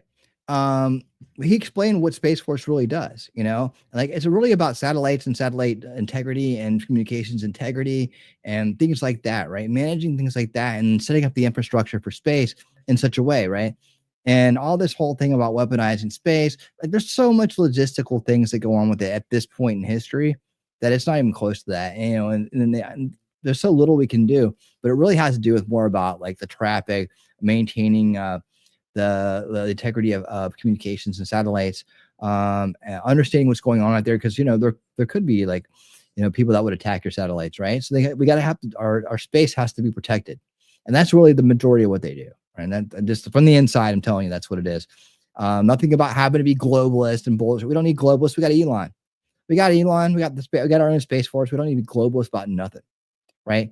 And they need us. They need us. I mean, they could pay for some global protection. We could offer that, but as a sovereign nation, yes. Okay. So let's go. Borderless society and all this other stuff. If that 5% chance that that's the case, oh my God, this is one of the best fear porns you can use, because the ultimate last one is what? It's real. There's aliens. And by the way, I come from the school of thought of, the math. We had Dave Kipling on, Rob. How long ago was that? 3 weeks. 3 weeks ago, right? And he's built, he's going to see this, a telescope that he's going to, they're doing what they're doing. I asked him, hey, what do you think exists out there? You think there's something out there? I believe we have the math to say we don't know. So if 95, 98, 99% of the stuff we don't know what's out there, what makes you think that it doesn't exist? You have to put the percentage of saying there's very high likelihood that. Okay, but that's a terrible argument, though. Oh, it might exist, therefore you have to okay, so what? Yeah, you can say that. Oh, just bad screen to stop. Maybe something does exist. Maybe there is life out there. Maybe there is aliens out there. Maybe there is all of that stuff out there. Yeah, but okay, yeah. This is I hate this argument. I hate this argument because it's ridiculous, right? There may be aliens somewhere, therefore you can't dismiss the fact they come here, right? It's just like that doesn't make any sense. Like you can dismiss it on the fact that we don't have any evidence they've been here, and then also we don't have any evidence of life in the immediate vicinity, right? But now we got to make shit up like transdimensional travel and things like that. We got to make it work now because they're out there somewhere. You see what I'm saying? Like they can be out there somewhere. We may never know them. You know all your neighbors, right? They're out there somewhere, aren't they? You got neighbors somewhere you don't know. You're never going to know them. You're never going to know them. But anyways, and that's okay. That's okay. So we're, the argument that there could be life somewhere in the universe, that's fine. Right. That's a mighty fine argument, right? That has nothing to do with the aliens coming here. Has nothing to do with life coming here. Has nothing to do with any of that shit at all. So when you merge them together, like he's doing right here, I don't like that argument whatsoever. I think it's a really bit. What you do is you open up. What you're doing is opening up the door for people like Greer and others to come in here and be like, and I'm talking to them all. Yeah, I know they're real because I'm talking to them all. Not you guys. I'm the fucking chosen one. I'm the chosen one. They're right. Okay, great. But my God, this will be the ultimate fear porn, Space Force, industrial complex to get funding, to get more money, more taxes, because what more money, more taxes, more what? What are you talking about, dude? I mean, I get what you're saying. I'm still unfinished. God forbid if something happens. I think many of the big governments with social media need the next big thing that they can control people with. This is definitely qualifies as a pretty. You had Greer on your fucking show, man. I mean, why are you coming? You've had him on 3 times. You've had Stephen Greer on 3 times, and you're talking about fear controlling people. There's no bigger fear controller than him. And guess what? The government doesn't have to pay him a dime to do it. It's all nice and tidy. It's all in there. He's doing all the work for him. You know what he gets? He gets his $6.6 million in his big fancy house in Vero Beach or wherever he's putting his Grift machine, parking his Grift machine at right now. That's what he gets. What kind of epiphany you have in here, Pat? I don't understand what this is. Oh, it could be the greatest thing ever. It's already there. You don't need it. Greer's doing the work. All you got to do is say, man, you see that? We don't know what that is. And Greer's like, I got it. Everybody out of the way. Here comes Dr. Stephen Greer. Everybody out of the way. And then you have all these, Jake's like, oh, I want some of that. And Lou's like, I'm going to get some of that too, A good candidate. Well, Russia and China have already admitted they have their own UAP program, and countries in South America for decades. Their government. What does that mean? unidentified aerial phenomena. They have their own program. What does that mean? Does that mean that they're flying them or they're investigating them? What does it mean? Have already acknowledged government-sponsored UAP UFO programs. What does that mean? Government sponsored, again, unidentified aerial phenomena. All right. So did you guys feel like he's confusing this with drones? Or is he talking about, am I getting confused? What is it? Which one is it? Because he keeps saying this like it's, oh my God, well, you know, officially China and Russia already have their UAP program. So I'm already right. But listen to what else I have to say. So I don't get it would be really hard for me because when we say fear porn, I think of, well, what scares me more than that is, you know, Russian space communism. I'm not going to get into them here, but that to me, scared of something, be scared of communism, be scared of Marxism. That shit's everywhere, and it's infective, and it's destroying people by the generations. It's going to bring a lot more money than a UAP program. The UAP program we have right now is woefully unfunded compared to other capabilities that we have. And also, what does that mean? Okay. You're losing points, Lou. Go on. That's what you have. Former director of national intelligence, Ratcliffe. Okay. You have former director of CIA, Brennan, and even a former president of the United States, all coming out and saying, yeah, there's something to this. Yep, we got to take this seriously, right? And it's on. Hold on. What former president of the United States said that? What former president said that? DOD confirms Russia is developing an indiscriminate space nuke. Well, there you go. There's one reason to have a space force, right? But is that really true? Indiscriminate. What does that mean? I mean, you can launch it from space down to Earth. We have kinetic weapons that work better than that, and don't leave a radioactive blanket all over and ruin the area. You can just, hey, Jacob, what's up? You can just launch it it's basically just like a heavy object, right, from space, and just launch it really fast, and wherever it hits like a nuclear. The energy it brings with it hits like a nuclear bomb. You don't even need freaking you don't even need nuclear material to do it. So space nuke, I think we already had this. We've already kind of like been working on this for a while. T-Rex trucking and more. I mean, technically speaking, anything we don't understand is UAP. Anything, like if you can't tell what a type of bird, or if it's, yeah, okay, I follow you now.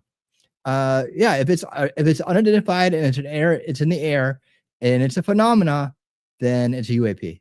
I got you. I got rods from God. There you go. Rods from God. That's it. You know what I'm talking about. Let's go. Both sides. It's both Democrat and Republican. So I don't think you're ever going to get a consensus on both sides to manipulate or deceive the American people. I think that is just, I think this guy is, this is where like it gets, this is where it gets real frustrating because, you know, my filter is, the way that I see things and the way I explain things is that it's the corrupt establishment versus the rest of us. And if you're awake, aware, and resisting, you're part of the anti-establishment. Welcome home, right? And so you would never bust sides. You're never going to get it. This shows me that this guy is very unsophisticated politically. And that worries me about his takes. So now I feel like we're getting into useful idiot territory with him. I don't care whether he's been a parrot. He looked at parasites under a microscope, what used to be, or if he's selling his goddamn book. You know me, I'm like, you gotta prove it, man. You gotta come to the table and be like, I'm different. I'm not just another grifter, right? I'm not just some doctor turned UFO guy. It's just so tired. What did they do with these doctors? They turned to UFO guys. Maybe I should have been a doctor. Then I could have been King UFO guy. I think it's a bridge too far. You would have to exercise such control and hope that nothing goes wrong to execute a disinformation campaign like that. It would almost be mind-boggling the amount of No. It's very easy. Coordination and conspiracy. This guy, he's losing me. You're losing points, Lou. And when you look at historically that we have the reports going back to the 50s of these things doing 13,000 miles an hour. We had just. Oh yeah, because in the 50s we could track 13,000 miles an hour, couldn't we? We know what 13,000. Everybody knows what 13,000 miles an hour looks like, right? Right, Jacob Castro? You were just telling me the other day what 13,000 miles an hour looks like, right? You said you saw something going 13,000 miles an hour. Yeah, because it was the 50s. Everybody's going 13,000 miles an hour in the 50s. We've been doing that since the 50s, man. Shooting down UFOs, going 13,000 miles an hour, all kinds of stuff, man. In fact, I see things going. I can track things 13, 15. Give me 15. Give me 20. 20,000 miles an hour. Yeah, that one was 20. That one was 15, and that one was 13. Line them up. I'll point them out because everybody can do that.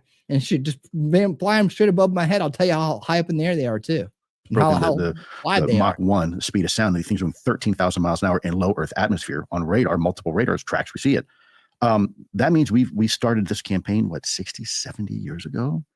That doesn't make sense. Plus, you have people that we have them on gun camera footage. It's not fake footage. It's real, right? So, I can't subscribe to that. Now, is it possible? Look, anything's possible. Absolutely, it's certainly possible. You can't say it is impossible, but the likelihood I think, is so unlikely. I think it's preposterously unlikely that would be the case. I just don't see it. I don't see how you could coordinate something like that. Yeah, I just think again. The government, many of them, the people that don't even have, the ones that have more intel than Mattis and don't want to tell Mattis everything, they look at the people as kids, right? It's like, it's kids. They don't know what they're doing. Like even parents in a household, you got 2 kids. That I agree with. 4 kids. Kind of like, listen, hey, my nanny, she's pretty much the kid's grandma because she's been in our house for 15 years. But she would say, you better eat this food or else Coyote's coming. Coyote's coming. There is no. Do you think that's what he was talking about? Like is that where he got his reference from? Chuck Yeager? I was just thinking about that. Yeah, 13,700 miles an hour. Chuck Yeager in 1947 broke the speed of sound, right? Do you think that's where he got it? I mean, but could you, unless you heard the sonic boom, would you know something was going that fast, right? Did you know that was going 13? That was my point. That's what I was going off about. It's like, oh yeah, man, we've seen these things going 13,000 miles an hour, right? We only know, Chuck Yeager was the guy. He broke the sound barrier. Mach 1. Here we go. That's what I was saying. Mach 1, you got to, underwater. 13,000 miles an hour underwater, man. No coyotes coming. We live on an island. We're going to go to the underground. Coyotes coming. Coyotes coming. Oh my God. Coyotes are coming, right? And so, but it works. But it doesn't work at 12. It doesn't work at 10. But at 10 or 12, Daddy's coming still works, right? Right. But it doesn't work at 18 because you're out, you're in college. Who gives a shit, right? So then you have to come up with, hey, you better do this or else, Armenians would say, if you don't finish your plate and clean it up, your wife's going to be ugly. Who the hell says something like that? But it's so effective. Right. What man wants their wife to be ugly? So guess what? You eat and clean up your entire plate. What an effective way to do it. So I know this is funny, but the government looks at people and says, you guys are idiots.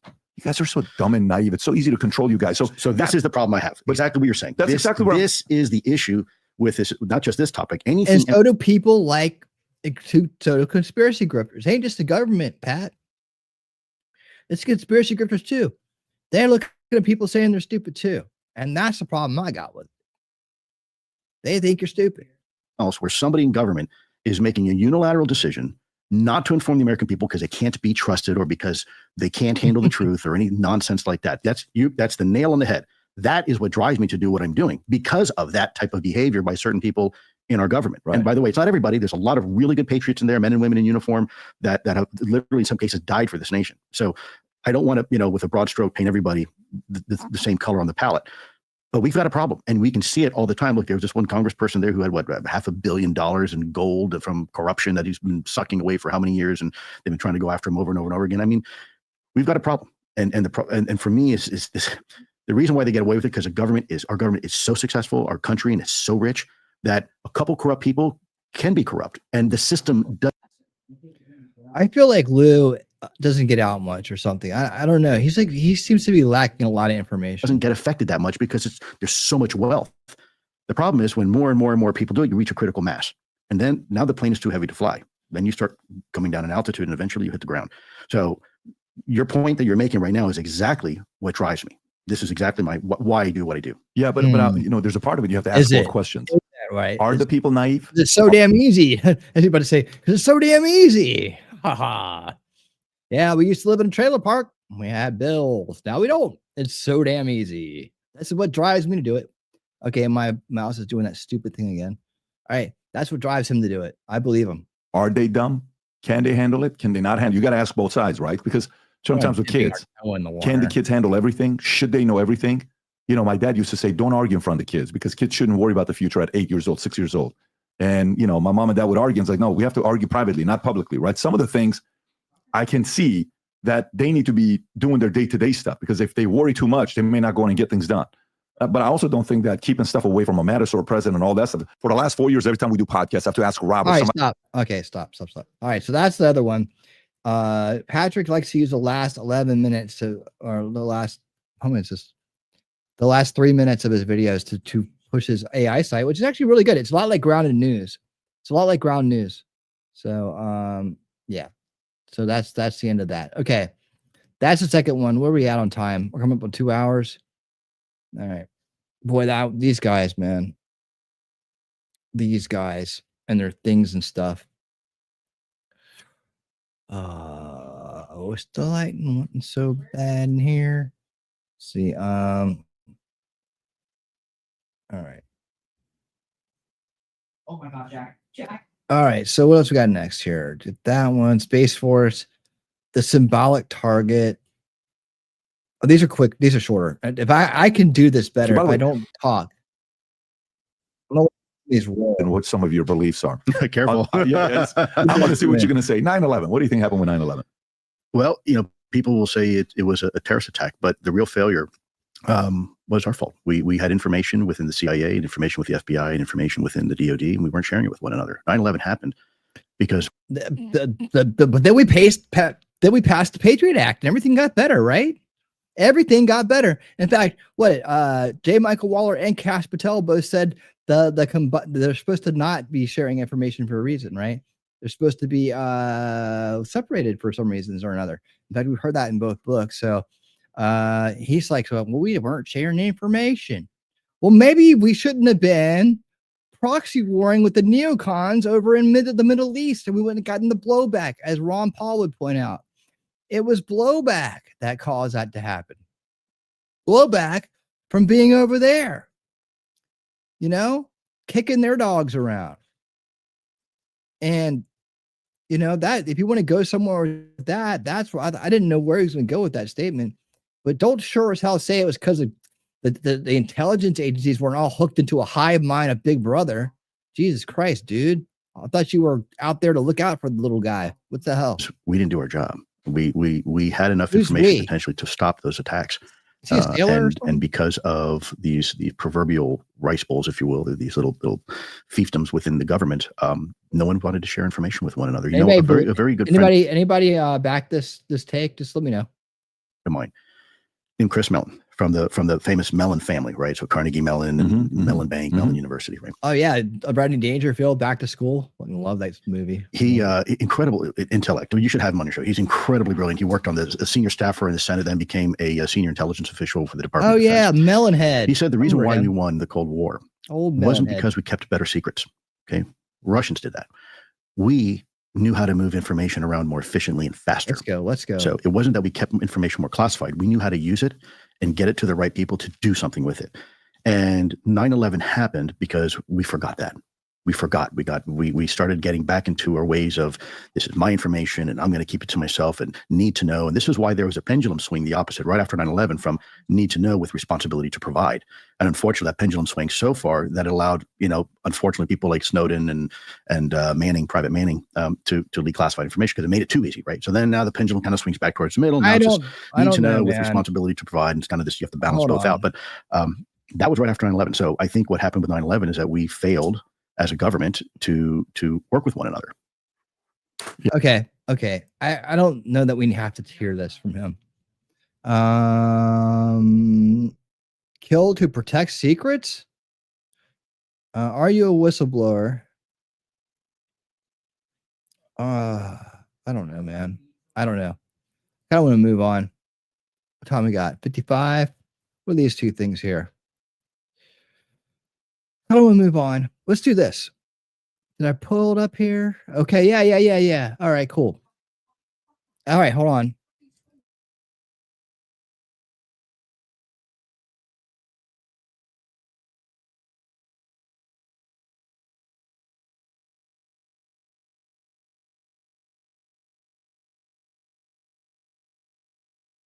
Okay, sorry. All right, so I want to do this now. Check it out. This is going to be fun.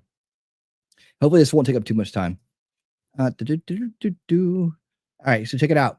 I remember when I did Drone Apocalypse parts 3 and 4 when we did the whole thingamajig with those two. It was like over Christmas, right? So I released them as videos and not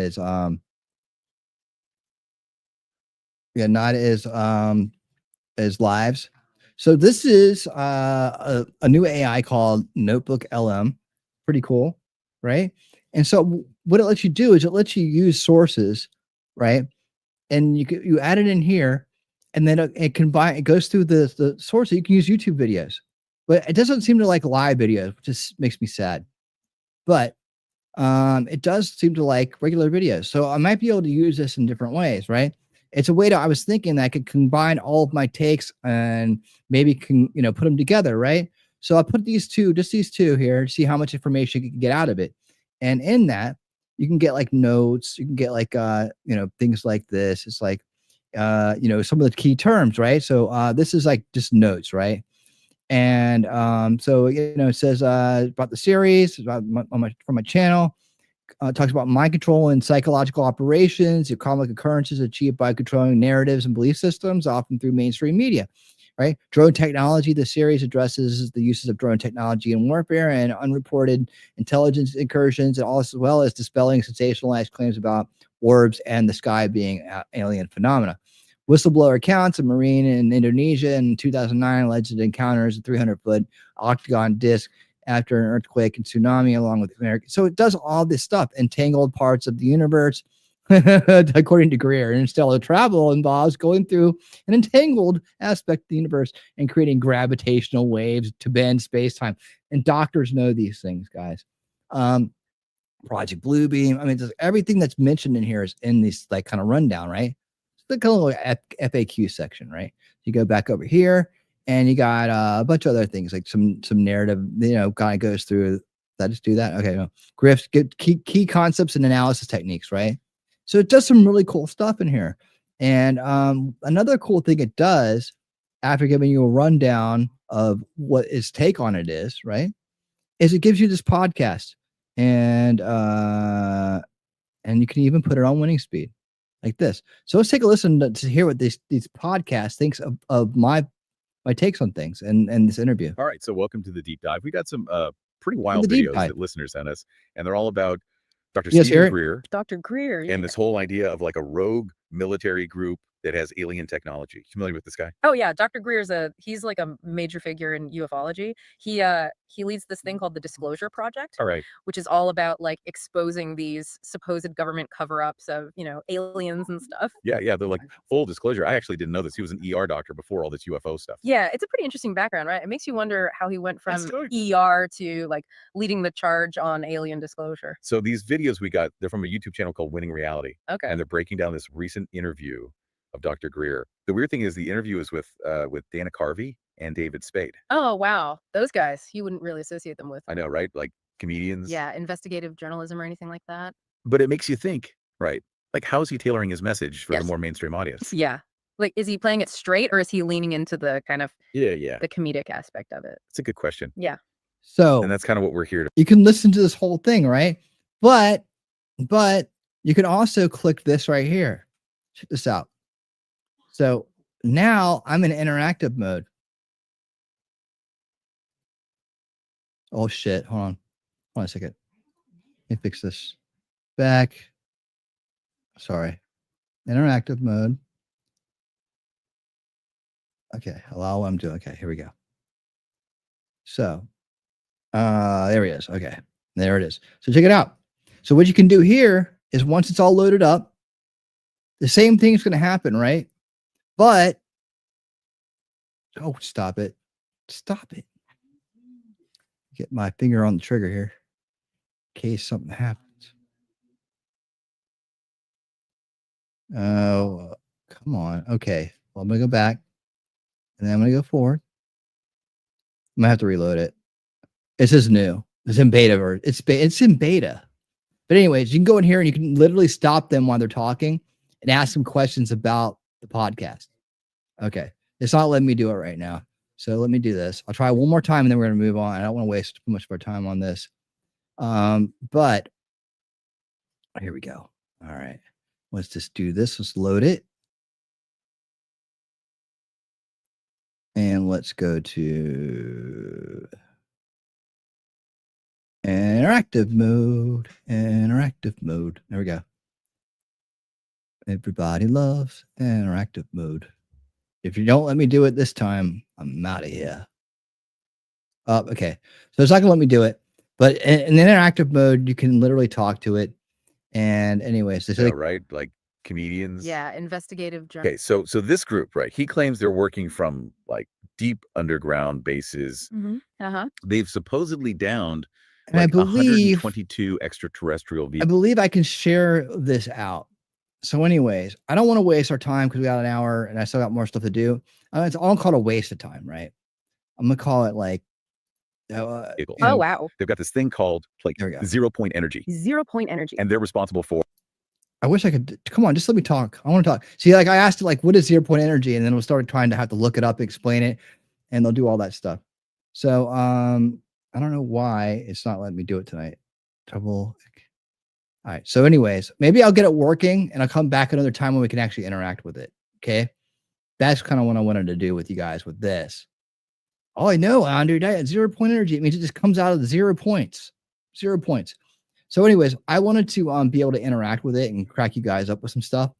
But since it's not working, I'm gonna put a bookmark on this, and we'll come back to it once I can assure that it's working. But here's a little sample what we're gonna do sometime later on. And not only that, but I can take other podcasts and other videos or whatever and add them in here and make separate ones, right? So it's pretty cool. It's not 100%. It's limited in a lot of ways, but the podcast aspect of it's really cool. Like, having two people, listening to like a review of what you did is really cool from like a third party perspective. encounters. Right? Yeah, there are allegations that he staged some encounters for profit. For profit. And also that he profited from documentaries about some pretty dubious discoveries. Wait, didn't he try to pass off like a mummified human baby as like an alien mummy or something? Yeah, that was a pretty big controversy. Yeah. And it definitely raises questions about his credibility and his motives. Okay, so on the one hand, we've got this really compelling narrative, right? Like this rogue group, advanced tech, the whole thing. Right. But then on the other hand, there's no solid evidence. Yeah. And Dr. Greer's got this kind of checkered past. Where do we even go from here? Well, this is where things get even more interesting. You see, Dr. Greer doesn't just present like a static story. His narrative kind of shifts and evolves as he goes along. Oh, okay, like how? Well, for example, his description of this rogue group, it keeps changing. Like who's actually in it? Yeah. At first I thought it was all military, but then he started talking about corporations too. Exactly. Like at first it's just this rogue military faction. Then he throws corporations into the mix. And then later on, it's not even clear if the good guys who are trying to expose this group were once part of it Hey, themselves. what's up, So Wild? it's like How a you puzzle doing? where the pieces keep changing shape. Mm. Is he doing that on purpose, you think? Like to make it harder to pin him down? It's hard to say for sure, but this lack of clarity definitely makes it harder to analyze his claims. And it's worth noting that this constantly evolving narrative is a hallmark of a lot of conspiracy theories. Yeah, that makes sense. So it makes it hard to disprove, but also hard to prove. Exactly. Now, there are a couple of specific details from these videos that I found really intriguing. For example, Dr. Greer tells the story about a 4-star admiral who supposedly panicked after a UFO encounter off the coast of Newfoundland. Wait, really? What happened? Did they try to shoot it down or something? Well, according to Dr. Greer, this encounter led to something called a code zebra. Zebra alert. That's part of what makes it so fascinating. Dr. Greer uses these terms that sound really official and urgent, but they're difficult to verify. So what exactly happened during this code zebra? Well, he says that Marines were deployed and told to shoot anyone without a specific badge. Wow, that sounds intense. But it also makes you wonder, if this really happened and there was this huge cover-up, wouldn't there be more evidence of it? That's one of the key questions we have to grapple with. Okay, so we've got shifting definitions, mysterious codes, a panicked admiral. What else is in this? Like, web Dr. Greer is spinning. Well, he also claims to have been personally threatened after briefing government officials about this whole covert group. Threatened, like physically threatened. He doesn't go into specifics, but he even says that he was labeled a Russian spy. Whoa, that's a serious accusation. It makes you wonder about the lengths some might go to silence those who challenge the official narrative. It definitely raises the stakes. And to top it all off, he brings Barry Goldwater into the mix. Yes. He claims that Goldwater confirmed the existence of this alien tech cover-up back in the 90s. Wow, he's not holding back on the Oh, that's business, is he? pretty cool, huh? But if Goldwater really knew something, wouldn't he have spoken out about it publicly? That's the thing with these kinds of claims. They often raise more questions than they answer. Okay, so we've covered a lot of ground here. We've got this rogue group. So they like really go in and dissect it. It's pretty cool.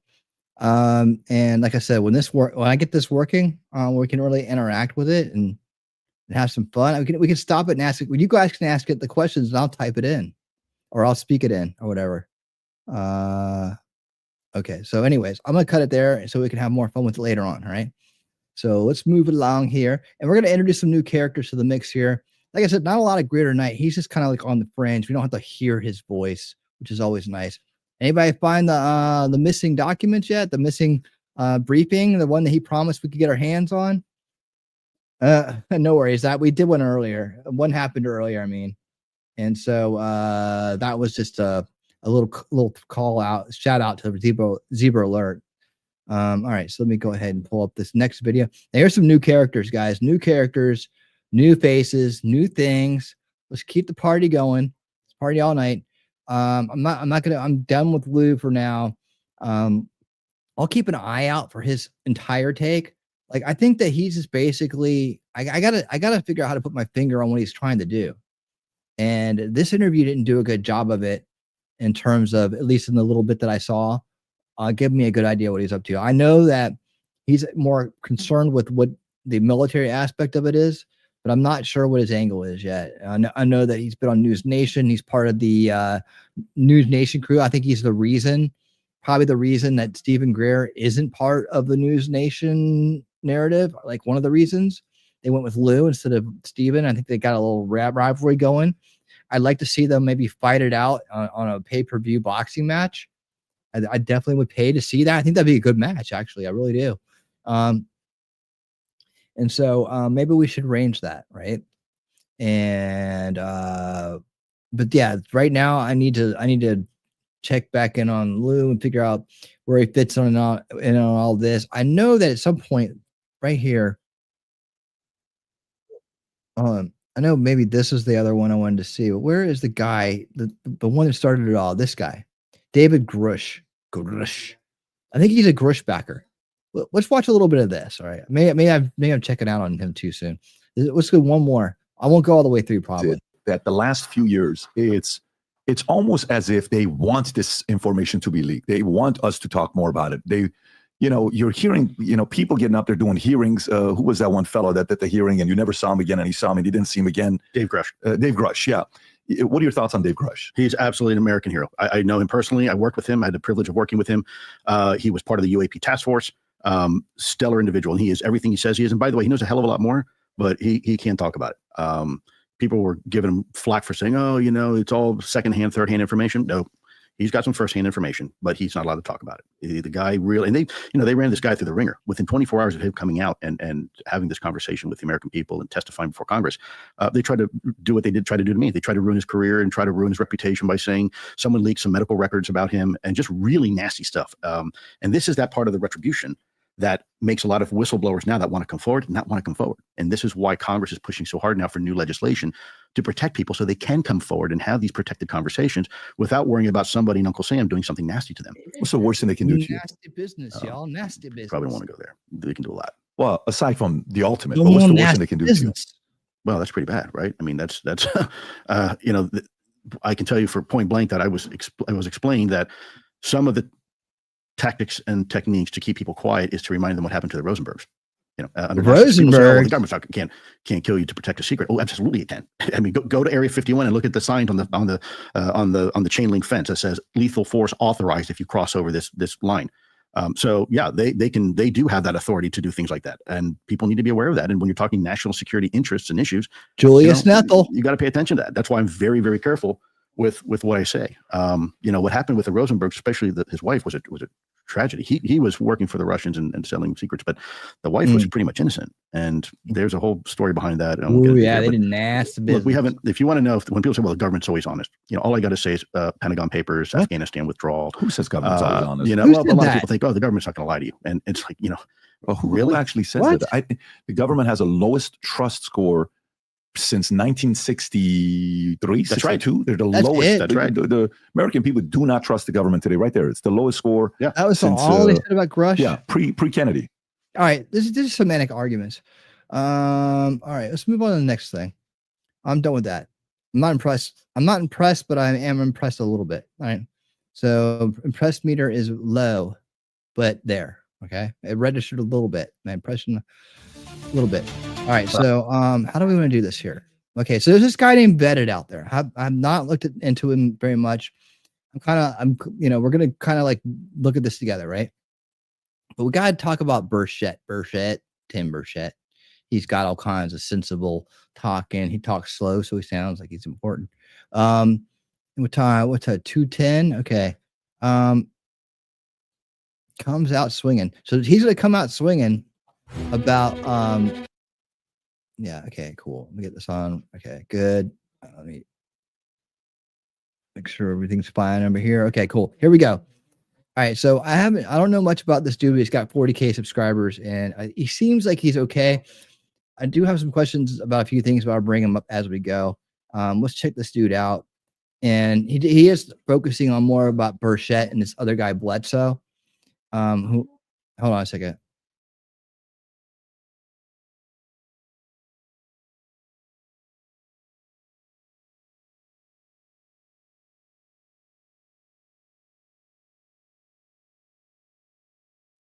Okay, here we go, guys.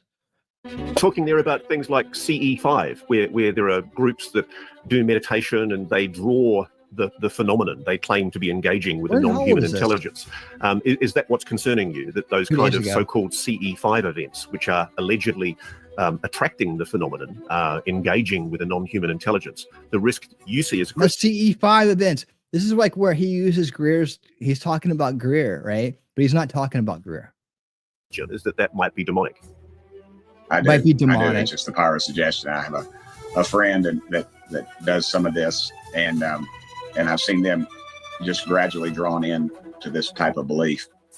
All right, better shots fired. Okay, so this is the thing with this guy, all right? And it's gonna get annoying. Let me guys, I'll just let you can tell me what is going on here that's getting annoying. This I'm gonna let you guys tell me, all right? Watch. It looks like Congressman Tim Burchett has some reservations about new whistleblower Jake Barber, who came out at the end of January, right before Trump's inauguration, that weekend, right before on a big News Nation exclusive. I covered it all over the channel. I'm sure you've heard about it, right? The egg UFO guy. I think that's the best way to describe it. And yeah, some comments from Tim Burchett saying that he thinks he may be a plant to steer us off course. All right, so I've got the story. Let's jump in. Now, this was first reported by Askapol. They put out a sort of teaser for an upcoming story, and that's the main takeaway, right? Tim Burchett saying he may be a plant to steer us off, right? This guy is not who he says he is, and, just put into, the big word, right? Obfuscate, right? Muddy the waters, if you will, right? And there may be a clue as to why Tim Burchett has said this. If we go back, thanks to Red Panda Koala here, we go back to a clip, we can see that maybe the way that Jake Barber describes, his process of dealing with UFOs, right? Because they've set up a team to go out and, summon these UFOs, right? And be able to potentially bring them down. They do it telepathically, right? Psionics, that whole thing. There you go. Right. Well, listen to what Tim Burchett has to say about these protocols that are honestly quite similar. Has anybody figured it out yet? There is a movement in the UFO community that people are opening themselves to demonic suggestion. I know people are doing seances and things to bring these craft down or in or something like that. And to me, it reeks of a demonic suggestion. You open yourself up to that. My dad used to say, if you open yourself up to that, that's when it happens. And not within the UFO movement. But I worry about that because there is a growing community that's what they do, and they talk about their spiritualism and things like that, and it has all the essence of a classic seance, and I worry about that. I really do. So you're talking there about things like CE5, where there are groups that do meditation and they draw the phenomenon they claim to be engaging with a non-human intelligence. Is that what's concerning you, that those kind of so-called CE5 events, which are allegedly attracting the phenomenon, Good job, guys. engaging with a non-human intelligence, the risk you see as a Christian is that might be demonic? Shelley, do you find that? I do. It's just the power of suggestion. I have a friend that does some of this, and I've seen them so weird, just gradually drawn in to this type of belief.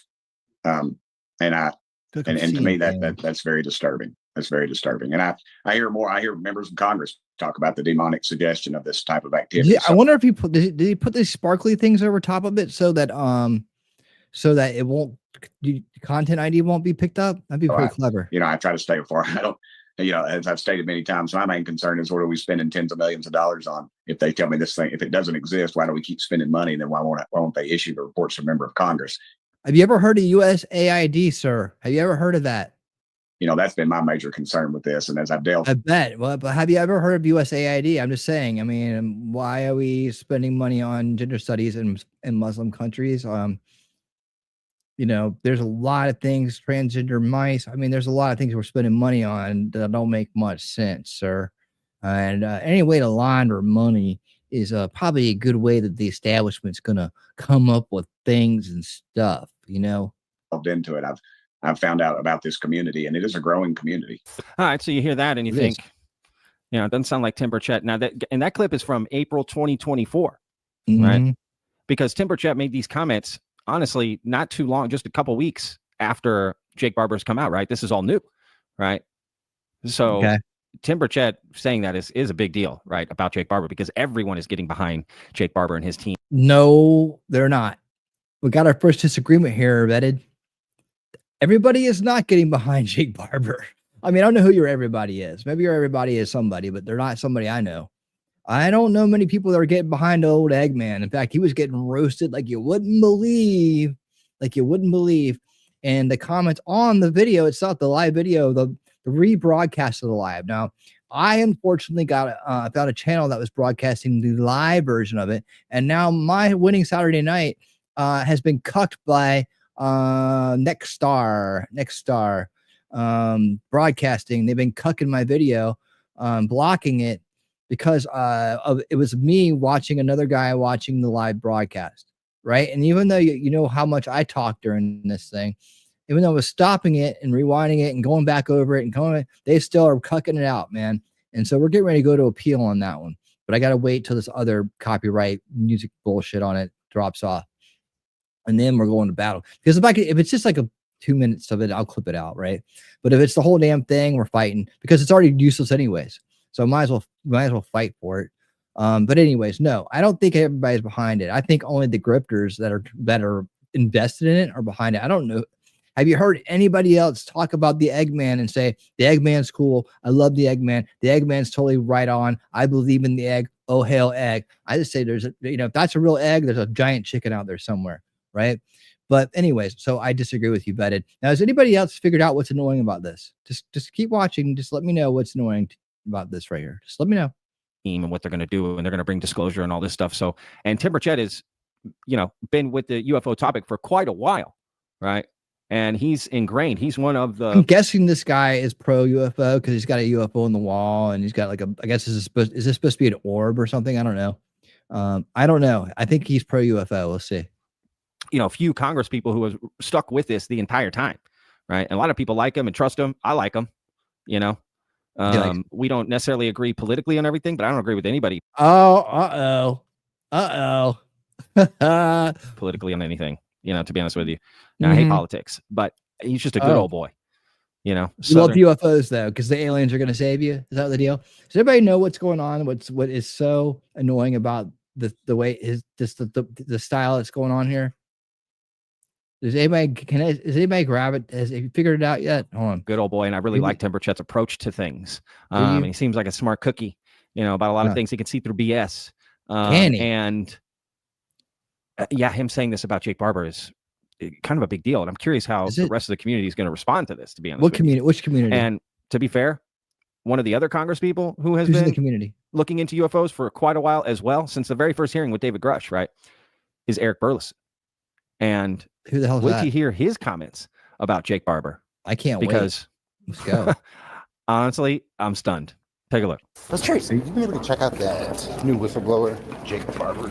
I haven't. Allegations? No. Oh, no. Is he the one that was one of the people that was working with David Grush?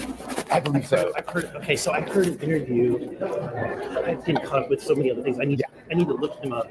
I think it was Ross. He was on News Nation with Ross. It sounds like he's actually interviewing him live somewhere. That's pretty go-getter. The British guy? Yeah. Check Laszlo and Burleson. I'm curious if you guys are going to maybe want to bring him in. Who's Laszlo? Hear his testimony. Wasn't he talking about I am the Eggman. Yeah. I'll look to check him out.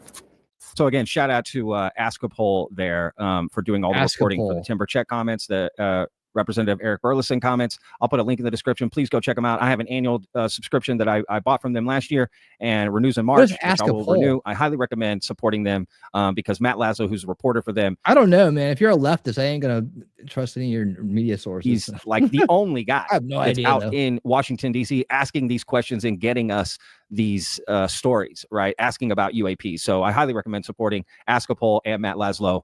Do yourself a favor.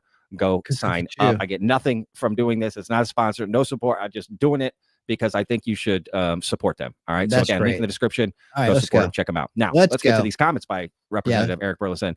Let's I'm go. shocked, stunned, even. Has anybody figured out what's? I keep asking the same question. I got zero replies in the comments. Give me a no, a yes, something. Give me some interaction here. Have you figured out what's annoying about this setup right here? Representative Eric Burleson doesn't really know who he is. Hasn't really heard his testimony, right? It's supposed to be a huge thing. And again, Representative Eric Burleson is on top of this. He's been covering this quite a bit, right? The UAP is not just some regular congressman looking into this. This is one of the main guys who's been following Now I this. know it's And like when I go off. he went on News Nation and said Go. this. I've been reaching out to Trump's campaign and to his policy team, trying to get them to consider UFO disclosure. What have they told you? Do an executive order on that. I think that Chuck Schumer, it's one thing I think Chuck Schumer and I can find an agreement on. What is it? Again, he says disclosure. Like, see, that term has been so bastardized by Stephen Greer. It's so bastardized. It's like, it means that there's something there, right? It means that there's some, he's implied the meaning that there's something there. There might not be anything there. Well, can you just give us disclosure? Sure, we know you're hiding everything. All right, well, I'll tell you what, we'll just give you transparency. Like, I think the transparency is the answer. Like, we need to replace the word disclosure with transparency. And that is what Anna and her big announcements were the other day, right? That we're going to get transparency. Now, the problem with this is that everybody who's bought into a narrative and isn't ready to surrender it, or isn't intelligent enough to as it hasn't gotten to the point yet where they can humble themselves and reframe their belief system based on new information, is going to swear to God that it's a lie. They're not really giving us disclosure, but they're being transparent. It's just like, you know what I'm saying? The prediction is here. It's going to happen. Somebody's going to do it. It already happened one time when Trump announced what the drones in New Jersey really were. Well, that's not it. He must be bought out or sold out, man, because you didn't tell me what I wanted to hear. You didn't confirm my bias. You told me the truth, damn it. I didn't want the truth. I want my bias confirmed. That's the problem right now we got with this is what grifts and all that shit does to people, man. Conspiracy grifts and all that shit. This is the narrative-based mind control of the second veil we're dealing with right here, right?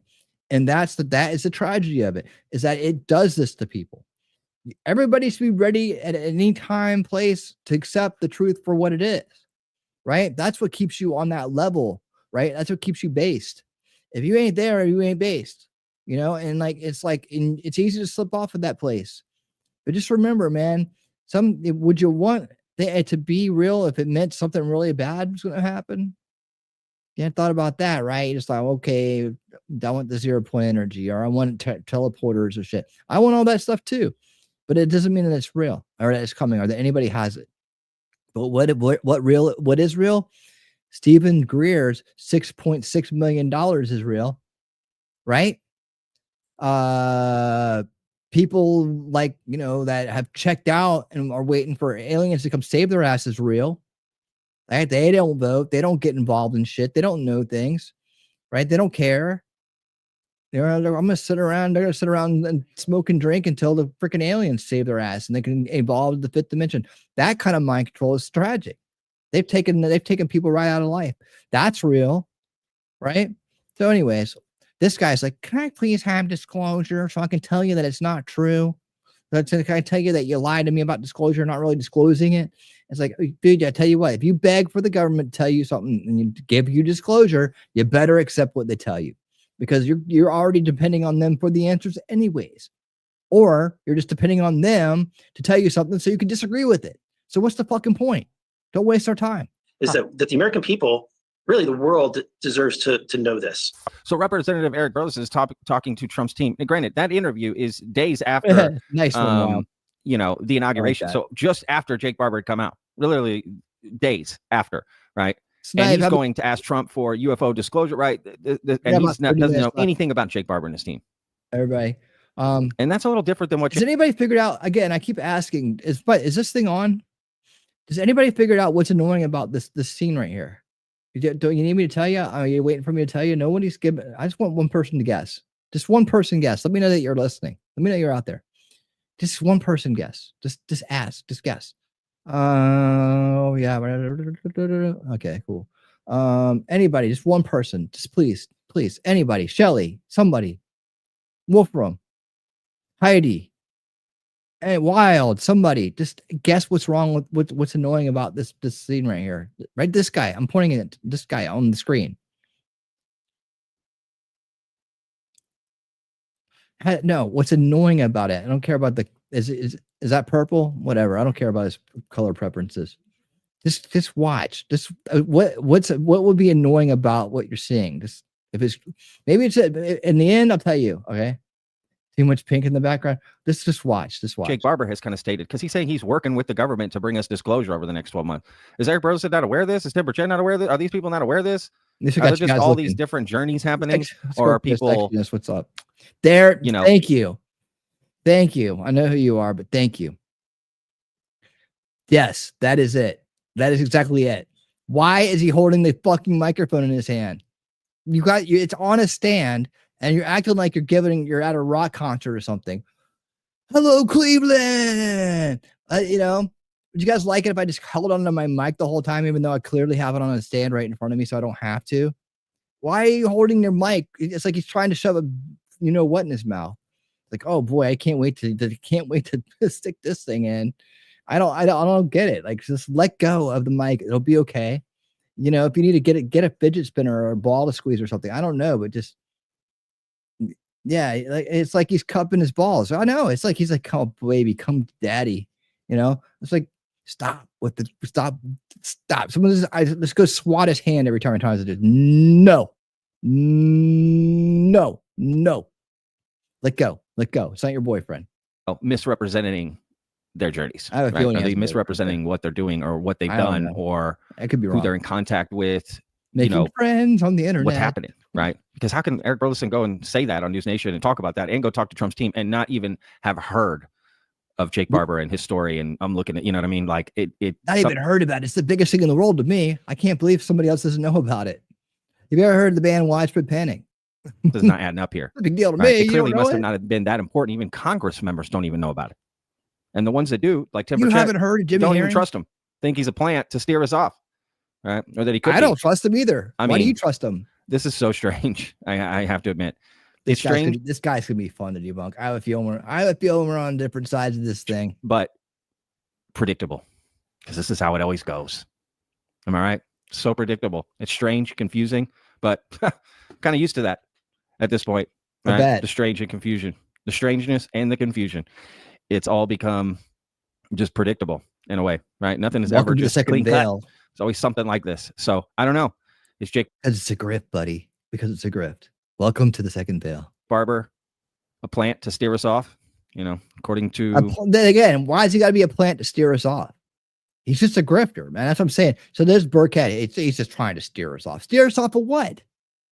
Burkett's going to ruin himself with this. He may be a fun guy to listen to and have a bunch of jargon and shit, but he, funny sayings and funny ways of saying funny sayings. But, he's going to ruin his political career with this shit. He really is. I mean, maybe he's going to go into he's going to become one. I'm a whistleblower now too. I was a representative and they didn't elect me because I got all kinds of UFO, which means that I was probably right. That's the way I'm going to go on there and make a bunch of money doing it. See, man, the problem is I don't do this right. I should be grifting the fuck out of it like these guys and making millions of dollars. Hanging out by the pool going, oh my God, we need disclosure, guys.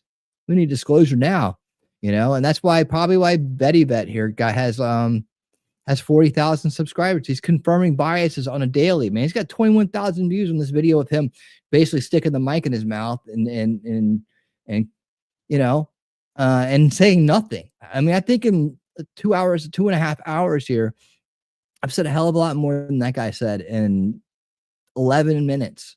And that's the time around the time you want to make a video, because you get that second rolled ad in there and then YouTube likes it and they give you more time on it. But yeah, he's got 40,000 subscribers because, man, he's confirming biases every day. And he's got that. And oh yeah, he doesn't like Republicans neither. So that might help him too. Look, he's got memberships. He's got Patreon, because that's important. You need a Patreon. You can buy his merch if you want a big old vetted shirt, so you're part of the team. You can buy a UFO egg t-shirt right there. So he loves the He loves Jake Barber. Maybe that's when he's holding that mic, what he's thinking about. Oh, Jake, if you were here. He's got a song on here for some reason. Suburban Cradles. I guess he plays that at the end. So good thing I didn't get to the end of the video. Show notes right here, probably by AI or something. I don't know. He's got his own website.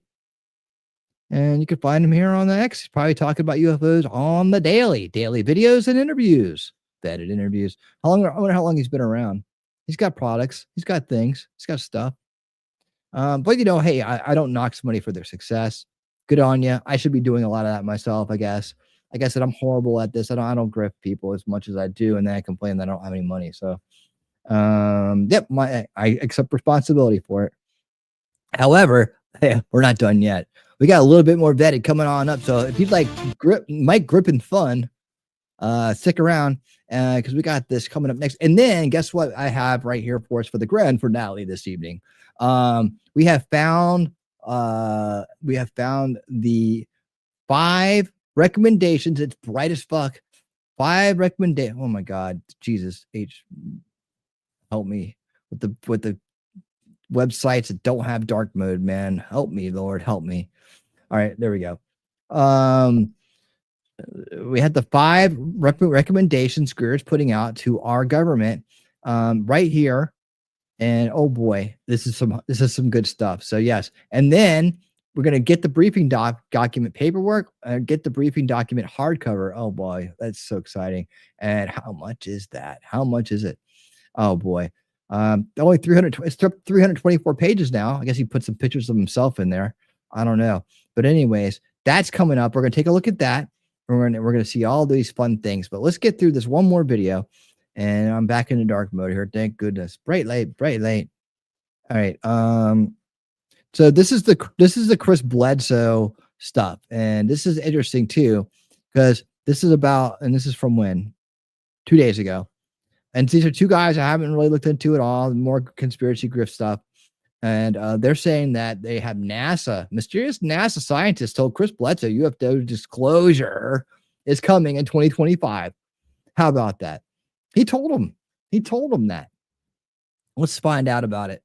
Well, I've heard plans of 2025 since I met Hal Povenmire in 2008. That's Chris Bledsoe. He told me then that they were going to have disclosure in 2025. That was the plan.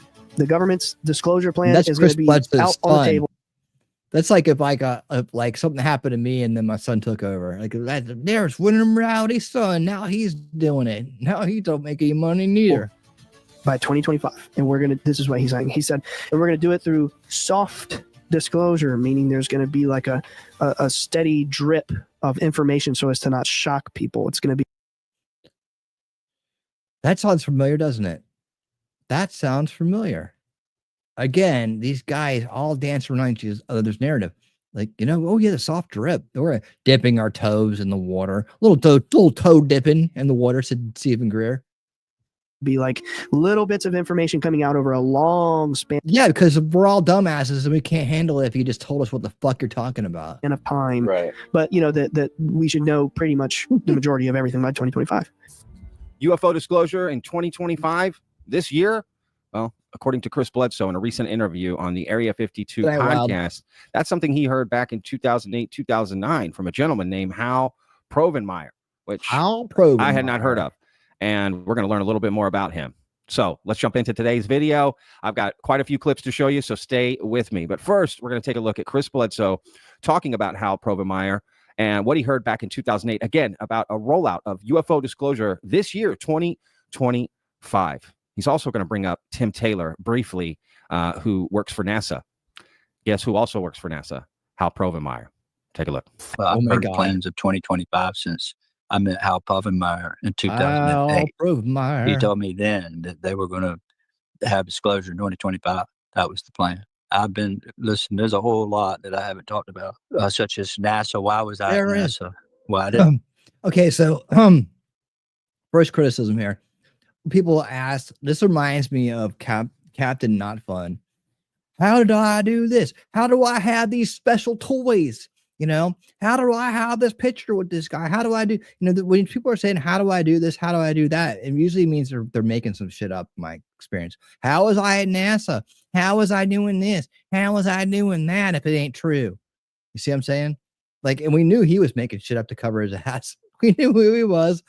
But, this guy, when he starts out like that, you automatically, ding, first red flag. Did they get me down there? How did I get into astronaut crew quarters? I got to meet the general. I got a special pin. Looks like he's on it looks like he's on a damn tour that only certain people have, and they wanted to know. How did I get to play the guitar that was sitting on the shelf? For me, what? In other words, let's just say they're Maybe you're just now banging the talking about secretary there. I don't plasma. know. Those are the orbs that I interact with. They're the angelic beings. That is so damn fake right there. Is this your footage, Chris?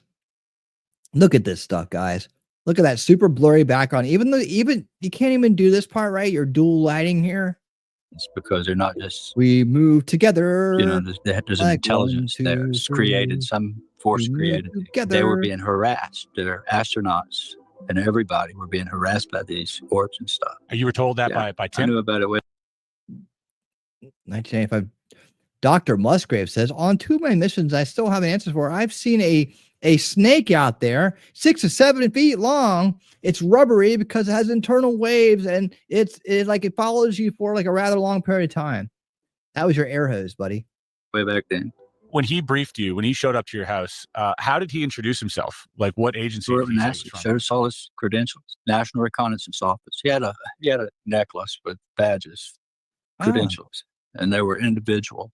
Wow. Air Force, CIA, NASA, DOD, Area 51. Air Force, CIA, NASA, DOD. Well, come on, name some more. We got Delta Force and more. And here's a picture of Chris Bledsoe with Hal Provemeyer. There's Hal Provemeyer. Yeah, he looks like he's with all those agencies for sure. Where's the badge? I wonder where he's at in this picture. It's snowing outside. I know that. Yeah, what this gentleman looked like. Now, let's head down this little rabbit hole for a minute here. Okay. So you hear Chris Bledsoe talking about that, right? Disclosure 2025. That's what he heard back in I sure do. I'm talking like the now, I did a little research on Hal Provemeyer, and there's not too much out there about him. He did pass away in 2019, was born in 1939. And according to Ryan Bledsoe, who was Chris Bledsoe's son, right? He claimed that Hal Provemeyer had also worked for the CIA, right? Worked for NASA, but also was part of Project Blue Book, okay? Working with J. Allen Hynek to debunk stuff, was sort of his right-hand man, his protege. He also worked with Werner von Braun, right? So clearly this gentleman is, Project Disclosure, embedded in what you might say the monument of NASA, right? So it's quite interesting that Hal would, I'll use the word again, embed himself into the Bledsoe family, right? Now, Patrick, you probably say, Patrick, what are you talking about? Yeah. I mean, dude, the Bledsoe family, oh my goodness gracious, they're important in all this stuff because he went on a tour. He got a tour. He got to eat lunch in the lunchroom. And it's like, of course the CIA, NASA, government, DOD team is going to embed themselves with the Bledsoes. They're very important people in all this. They're going to make disclosure happen or something. I don't know. Let's figure it out. Let me explain. Here's a clip of Ryan Bledsoe on the Danny Jones podcast talking about Hal. Now, I've got 2 clips, so stay with me. But here's the first one. Yeah, there's a ring at the door, and it's Hal Provemeyer. I know they talked about him quite a bit on your last session, but it was me who answered the door. And I just remember being like, oh, here we go, because the documentary had already been filmed. I don't think it aired yet. We're having all these experiences. How dare you? I'm Hal Provemeyer. So I'm like, Mom, NASA's here, and we seriously. And who's that dude? Who's that dude? He's what? And called Danny Dad. Jones? I'm like, Dad, there's somebody from NASA here. Danny's he's like, here. just entertain him until I get home. And the rest is history, But this guy hopped in the car, drove 12 hours from Cape Canaveral just for a chat. And he was in our lives until the day he died, which I actually just listened to the episode. So I know he told that story, how he fell in his head and he had the coma. Same guy. How? Yeah. But until that day, he was intimately in our lives until he died. That day Hal showed up, how old were you? 15. Maybe 16. Do you remember specifically what he was saying and what he was asking and why did he tell you he was there? And how did he find out about you? Yeah. So the funniest part and Dad would never tell this detail because he wasn't there. I was the one that answered the door. And I suspect he did this on purpose because he was a covert kind of individual. I think the idea was kind of look dumber than you are, you know, kind of put on a little bit of an act. And he was a little bit of a joker. He was really funny because he constantly would just crank out jokes. And they weren't like good ones either. Right. You know, he clearly had a persona. It was an act. I've come to understand. And he was a genius, but he kind of acted a little bit clueless. It was funny as fuck, man. And he rings the door and I answer. And he says, "Hello, is this the residence of Chris Bledsoe?" And I said, "Do you mean Bledsoe?" He said, yeah, Chris Bledsoe. And he's acting like he's looking at his paper, like he's trying to read the name. And I'm like, "Yes." And he shows me his lapel and it's NASA. And he's like, "Well, I'm with the press corps for NASA. I drove 12 hours from Cape Canaveral. I really was just hoping to have a conversation with your dad. I just wanted to ask some questions and, you know, just things like that." And I don't remember in that moment what we talked about, but I know over the next many years what we talked about up until he died. I do know that he was at some point he was a CIA analyst. Really? Oh yeah, dude. A lot of these people are double dipping. He was CIA and NASA? Yeah. At one point.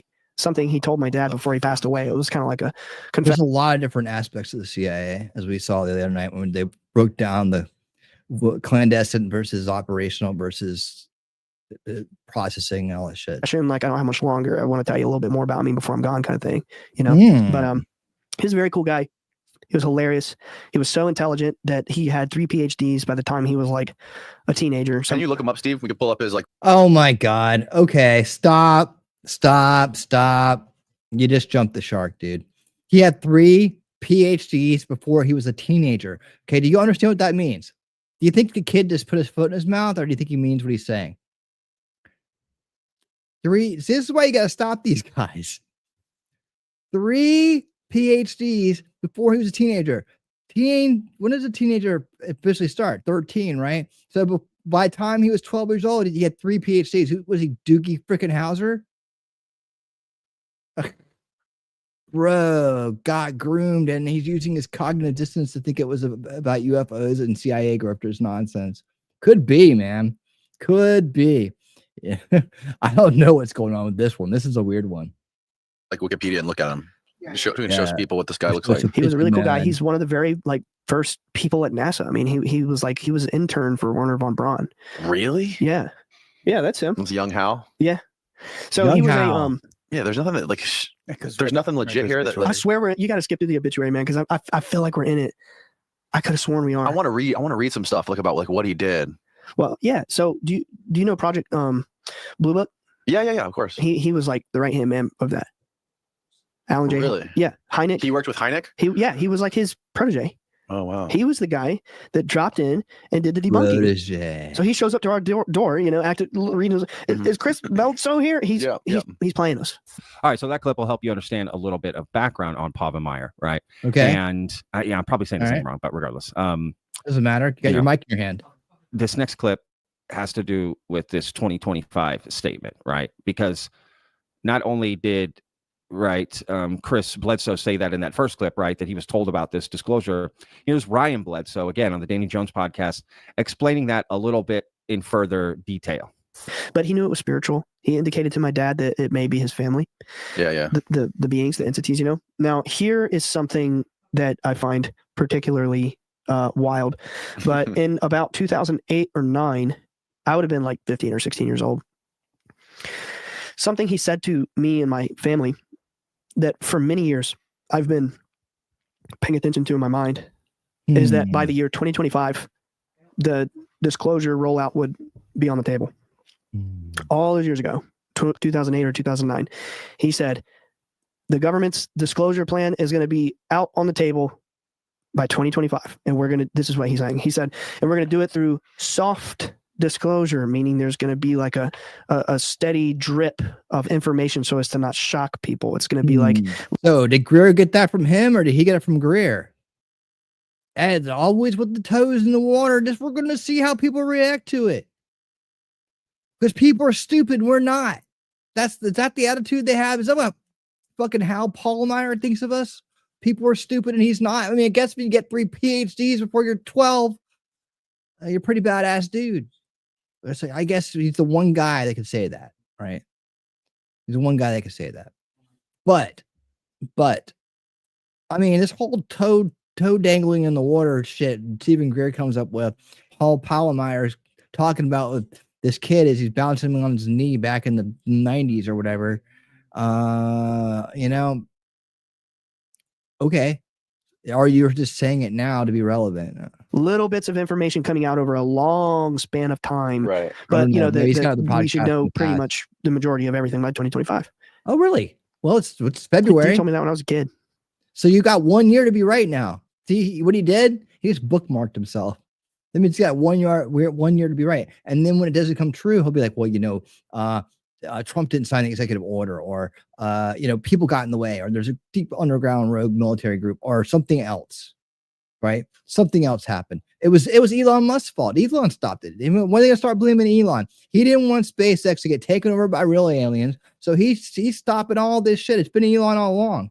It was Elon all along, you know?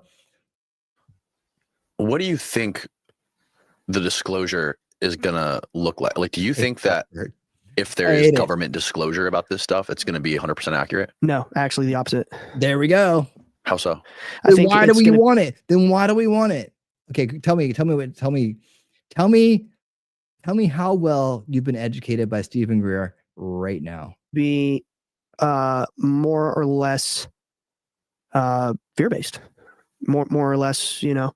Why? Militarize. Why? You're seeing it now. They're jamming our space. They're jamming our radars. You've got congressional hearings where they're coming out and they're saying, I have a classified dossier that was handed to me by a superior, and I've heard stories of people getting harmed, and you've got like a Mexican Congress coming out with a body saying there's eggs in it. And you've got all the stuff. It's building this fantastic sci-fi story, right? But I think at the end of you think it's fear-based? Yeah, I think the general picture is to create this narrative that we are all tiny specks of pretty much nothing, and that there's no hope, there's no any inkling of spiritual evolution. And why do I think that? It's because it's what the lady told to my dad. It's in the book. No. It's in the regression. It's what she said. I mean, it's the message. She said that there is a force. She didn't say who. She said that there are people at the helm of humanity. She didn't say the Illuminati. She didn't say the Bilderbergers. She didn't give a name, right? She just said there is a dark force. A dark force at the helm of humanity. At the tip.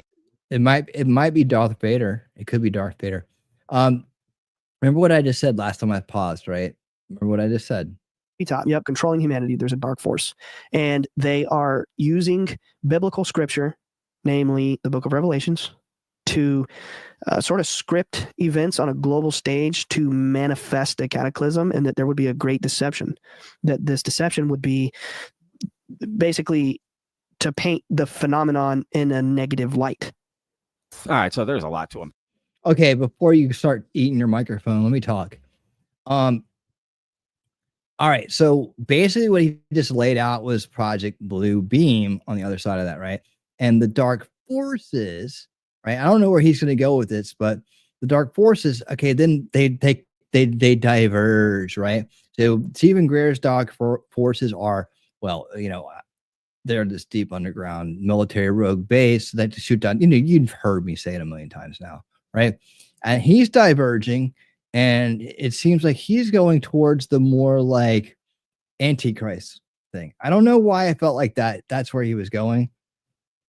But if it's a Werner von Braun, right? Werner von Braun, if it's his narrative that comes off of Stephen Greer's best buddy, right? And she said, first they'll do this, then they'll say this, and then Stephen Greer takes that, and then they'll take the alien invasion, right? He goes in one direction and says they're going to do that to paint the aliens as the bad guys when the aliens are really the good guys, and it's us that are the bad guys. That's Stephen's, right? The other side of that is that they and it ends up in their hands, the rogue military underground, blah blah blah blah blah. Right? The other way it goes, right, is that they're going to do it to weaponize space. The lady from the Disclosure Project said it was all about manufacturing consent to weaponize space, not take over, not do that's evolved over time. When she initially said it, and this is back in the Project Disclosure days when they first got to the Marriott and sat at the table, right? When they did that, That was what she said on stage. And she said, I will testify in front of Congress and blah, blah, blah. They all said the same damn line, right? But that's what she said. And that she's told that story so many times, and it always is the same: to weaponize space, to get money to weaponize space. That's what she said, right? Now, this guy there's a dark force that wants to do this and that. And now Stephen Greer's turned it into what he's turned it into, right? So there's also been a lot of people that have turned it into, and this is the people that believe in like the Illuminati and that the New World Order is a real organization, that it's not just some idea, right? That it's a real group of people, and the Antichrist is going to sit at the head of the table, right? And he will be in charge, and then revelations will happen. There's a whole other branch that goes off of that. And they're kind of like the Christian wing of the New Age movement, the New Age Christian kind of thing, right? And that's their explanation for everything. So this is how it's going to go down, right? So they're trying to figure out how the revelations would go down. And this is their New Agey, UFO-y, I believe in this stuff, way of doing it, and still maintaining their Christianity, I guess. I don't know. That's another aspect of this whole rabbit hole we haven't really talked about too much. But I'm going to go ahead and let Mike Eater talk here. Go ahead. Unpacking all of this, right? Essentially, so this guy coming from NASA, I mean, first of all, we just have to ask the question, why are the Bledsoes so heavily, investigated by NASA and other 3-letter agencies in America, right? Yeah, with something there just doesn't. So strange. Anytime you try to just dismiss the Bledsoe family and what they, say and show, that's what always sticks with me. What have they done? Why is our government so interested in this gentleman, right? And what they have to say, and why are they going to talk to his 16-year-old son, Ryan here, right? Right. And then they're telling him there's going to be some soft disclosure. Like, why would you reveal this to this family? You know what I mean? Right. Something that was set out, if you're telling them back in 2008, 2009, something that's, 17 years in the future, right? What's the point of that? And, are we seeing some of this now, right? What Ryan is talking about, right? Is some of this coming to fruition? I don't know. Kind of seems like it, right? You definitely have different camps that try to say that the phenomena is not threatening in any way, and then you have another camp that says no, it is, and we need to be careful, right? There's really no middle ground. It's either they're friendly or they're not. Yes. But if we're going to say that there's multiple species on this planet, how do we know any of this for sure? How do we know anything for sure? How can you be positive they're not threatening, and how can you be positive they are threatening, right? Which is it? There's really no way to know, and anyone being certain of it one way or the other, I would be weary. Disclosure right? soon. And when you hear my Ryan book. talking about the lady, right? That's someone that's a being that's in his book. He talks about it a lot. This lady that he's envisioned and had conversations with and continues to, and that person, this being, this entity gives Chris Bledsoe messages, right? But again, how can you trust those messages? Hold the phone. You know what I mean? How do you trust that? Hold the phone. Good point there, dude. I don't know what your name is, but good point, man. And I'll stop making fun of the way you hold your microphone if you come across with some good points, I promise you. But the lady supposedly told Chris about the Easter 2025 alignment and Regulus and the Sphinx, and that would usher in some major event. I checked that claim with apps that show the sky at the time, date, location. Stellarum is in this case, and Regulus will be behind the Sphinx and not even close to what this supernatural being claimed. It seemed like a huge issue to me. I tried to contact both Chris and his son with my findings to see if perhaps he misremembered the star's name or something, but they never responded. I'm so sorry. So I didn't even know this aspect of it. So Chris Bledsoe evidently has a few hallucinations. I wonder if the guy coming there had something to do with that, or if the guy was even really there. I mean, let's finish up. Go on, Ben. Even if they're making you feel good, even if this, that, the other, whatever. How do you know you're not getting bamboozled by these non-human intelligences, right? I think there's a lot of things said, a lot of predictions made, and it's too hard to find out what is the actual truth. It really is sort of a solo journey, right, in this. But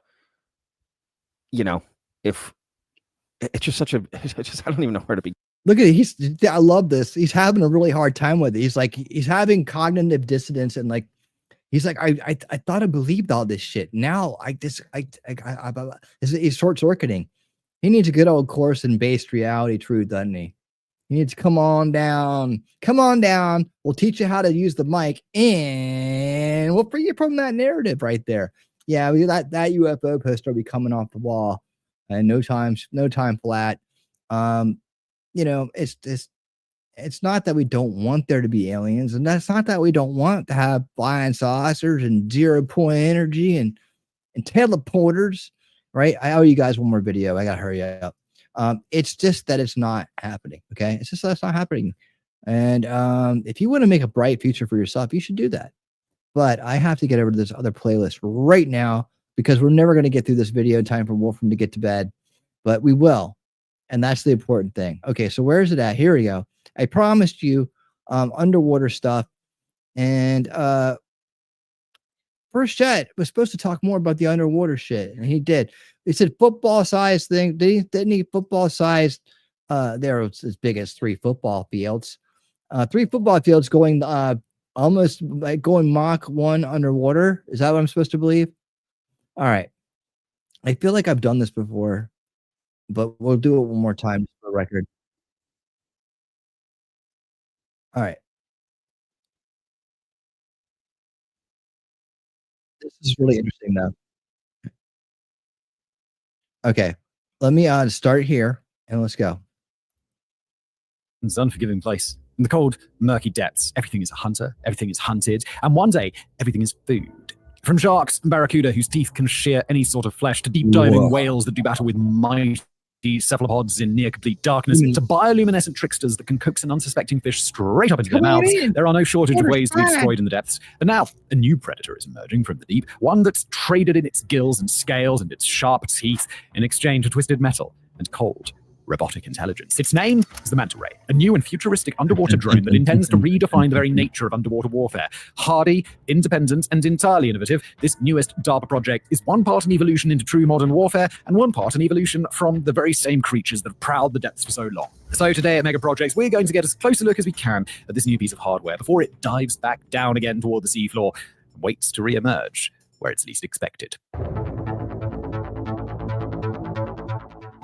The first indicator that the Manta Ray program ever existed came from a February 2020 news release from America's Department of Defense. Amidst a rather routine set of announcements, giving money to Raytheon for aircraft carrier radar, to Black Construction for an antenna facility, to the Charles Stark Draper Laboratory for some missile guidance system, was one allotted to serve the Defense Advanced Research Projects Agency, better known around the world as DARPA. $12 billion. Exceptionally advanced agency that seeks to be on the cutting edge of tomorrow's technology and usually does a pretty darn good job of it. Any big checks awarded to a DARPA client are going to be cause for intrigue. And this one was absolutely no different. Lockheed Martin was getting $12 million for something called the Manta Ray Program Phase 1. What DARPA wanted specifically was, quote, the research, development, and demonstration of the Manta Ray extra-large unmanned underwater vehicle, with an estimated date of completion less than a year after the release was sent out. Not long after, DARPA confirmed the program and sprinkled in a few details. Not only the other companies DARPA wanted to work with, but the Manta Ray they were building would be, quote, long-duration, long-range, payload capable. Not only was it intended to hang out underwater for a very long time, but it could travel quite a bit while doing so.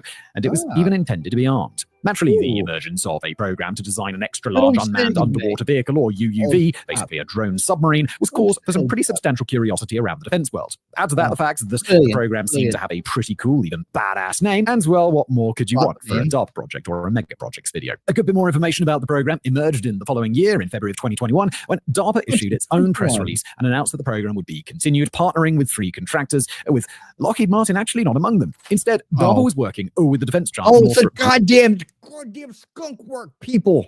Northrop Grumman is skunk works. The company Metron Incorporated and Martin Defense Group, which is different than Lockheed Martin, despite their names being somewhat similar. Before long, Northrop Grumman and Martin Defense Group would be brought into Phase 2 of program, commencing in late 2021. By the time those Stage 2 contracts were handed out, DARPA had already decided to let the public in on what exactly was going on, at least in general terms. Per DARPA, the objective of the Manta Ray program was to develop UUVs that could operate not just as an unmanned drone, but as an autonomous one. The Manta Ray would be designed to operate for, quote, extended durations without the need for on-site human logistics support or maintenance. Although DARPA was vague, the program was aimed at addressing issues with energy management for long-endurance underwater drones, and in keeping with a drone that was intended to do something that no other platform seemed to be doing at that time, it would pick up... Let's start that one. Let's the Flying Fish Project.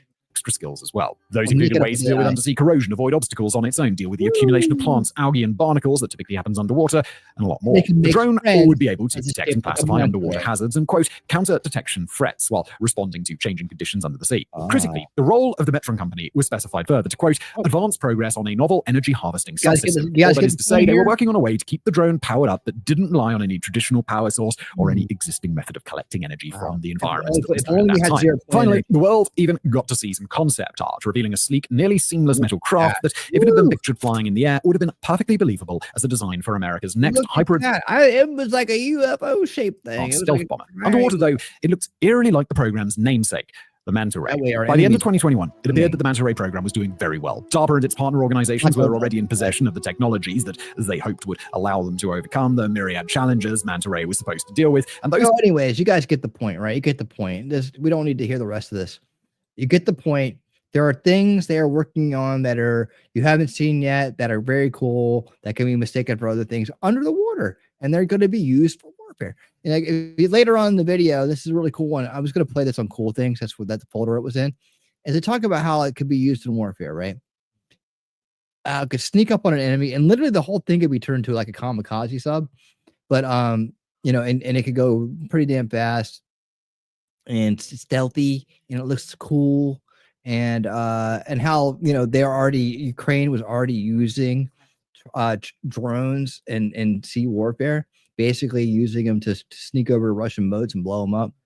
So that's in there too.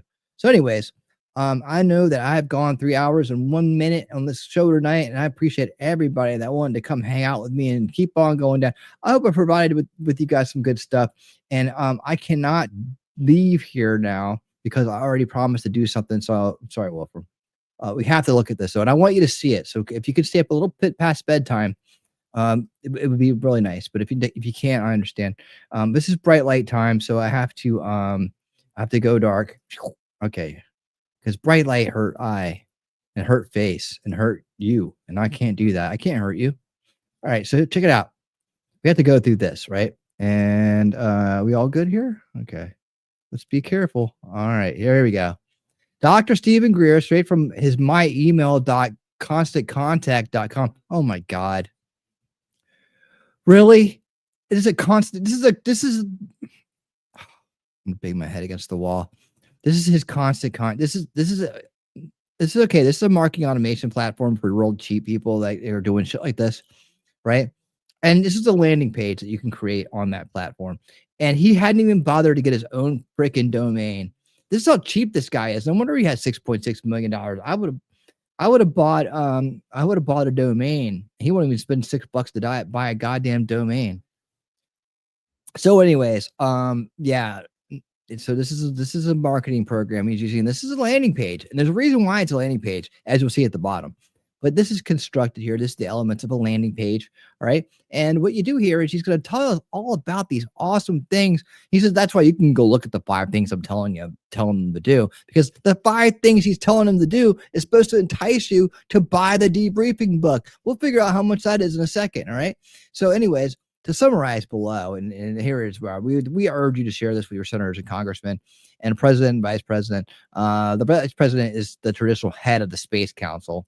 Really, the traditional head of the Space Council? I didn't know what. I guess we've had that for a couple of presidents now. For senators and congressmen, go to the websites, blah, blah, blah, blah, blah, blah, blah, blah, blah. All right. So recommendations regarding, this is the recommendations. Recommendations regarding the UFO UAP issue.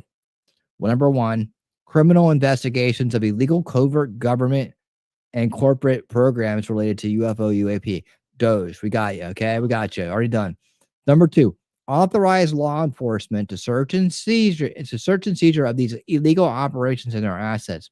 Yeah, we'll send the cops in against the alien tech. Okay, good idea. Number 3, immunity and protection for those currently or previously in these illegal projects if they cooperate fully.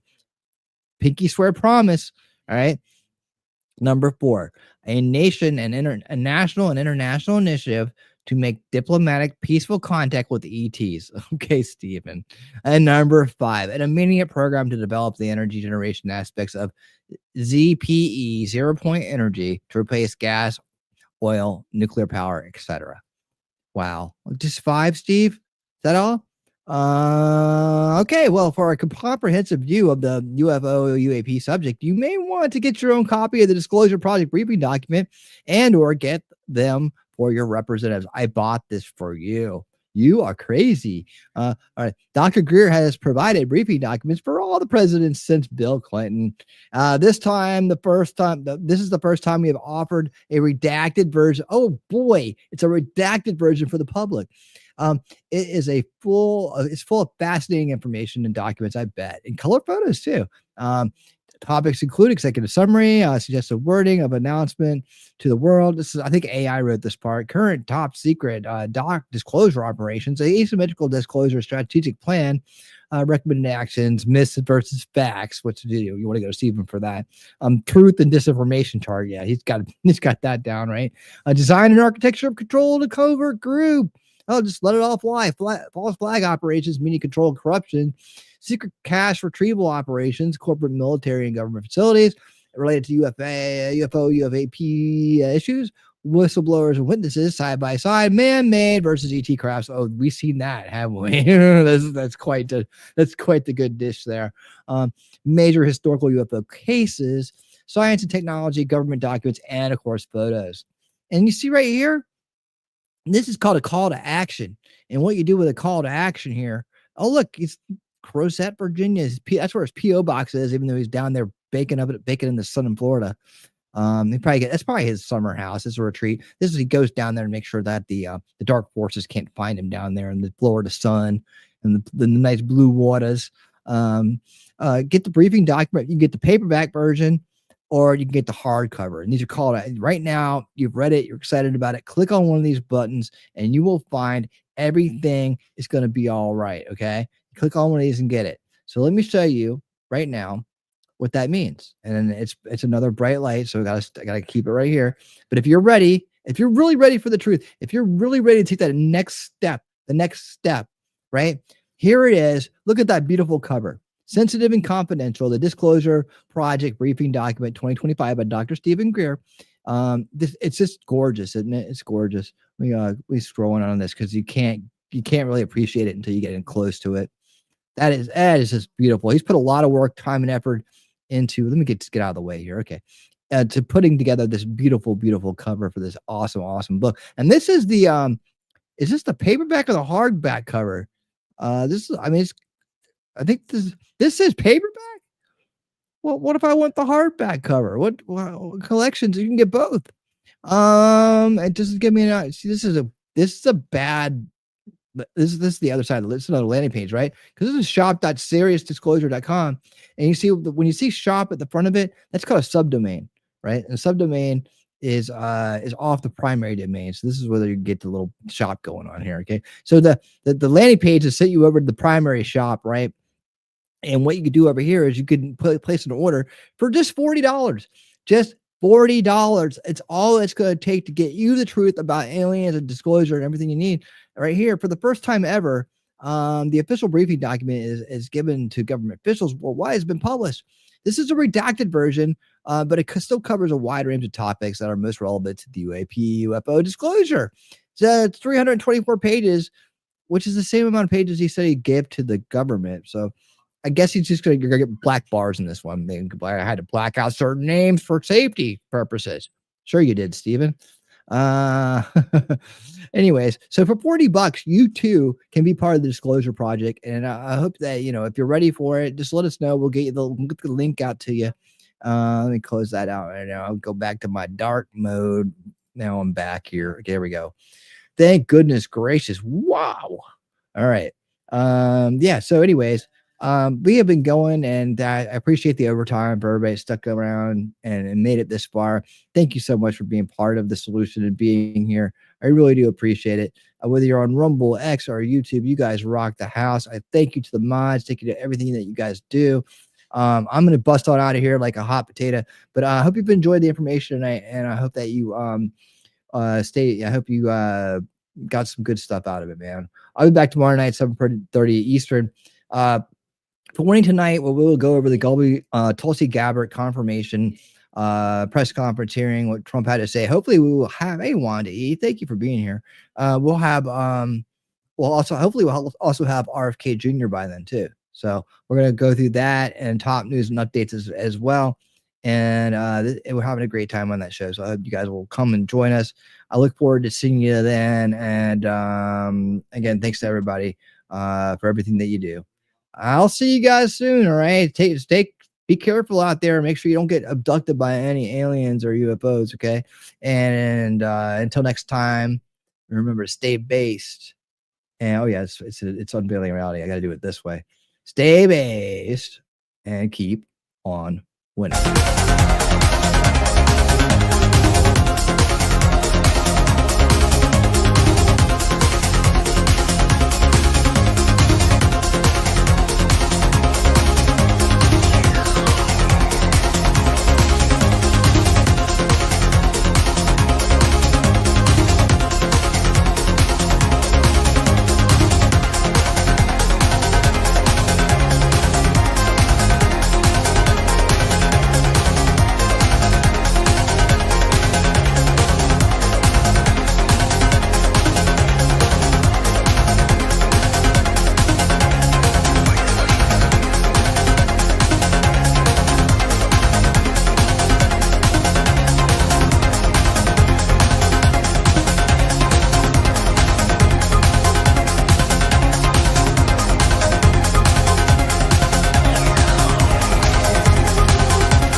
This is a friendship battle.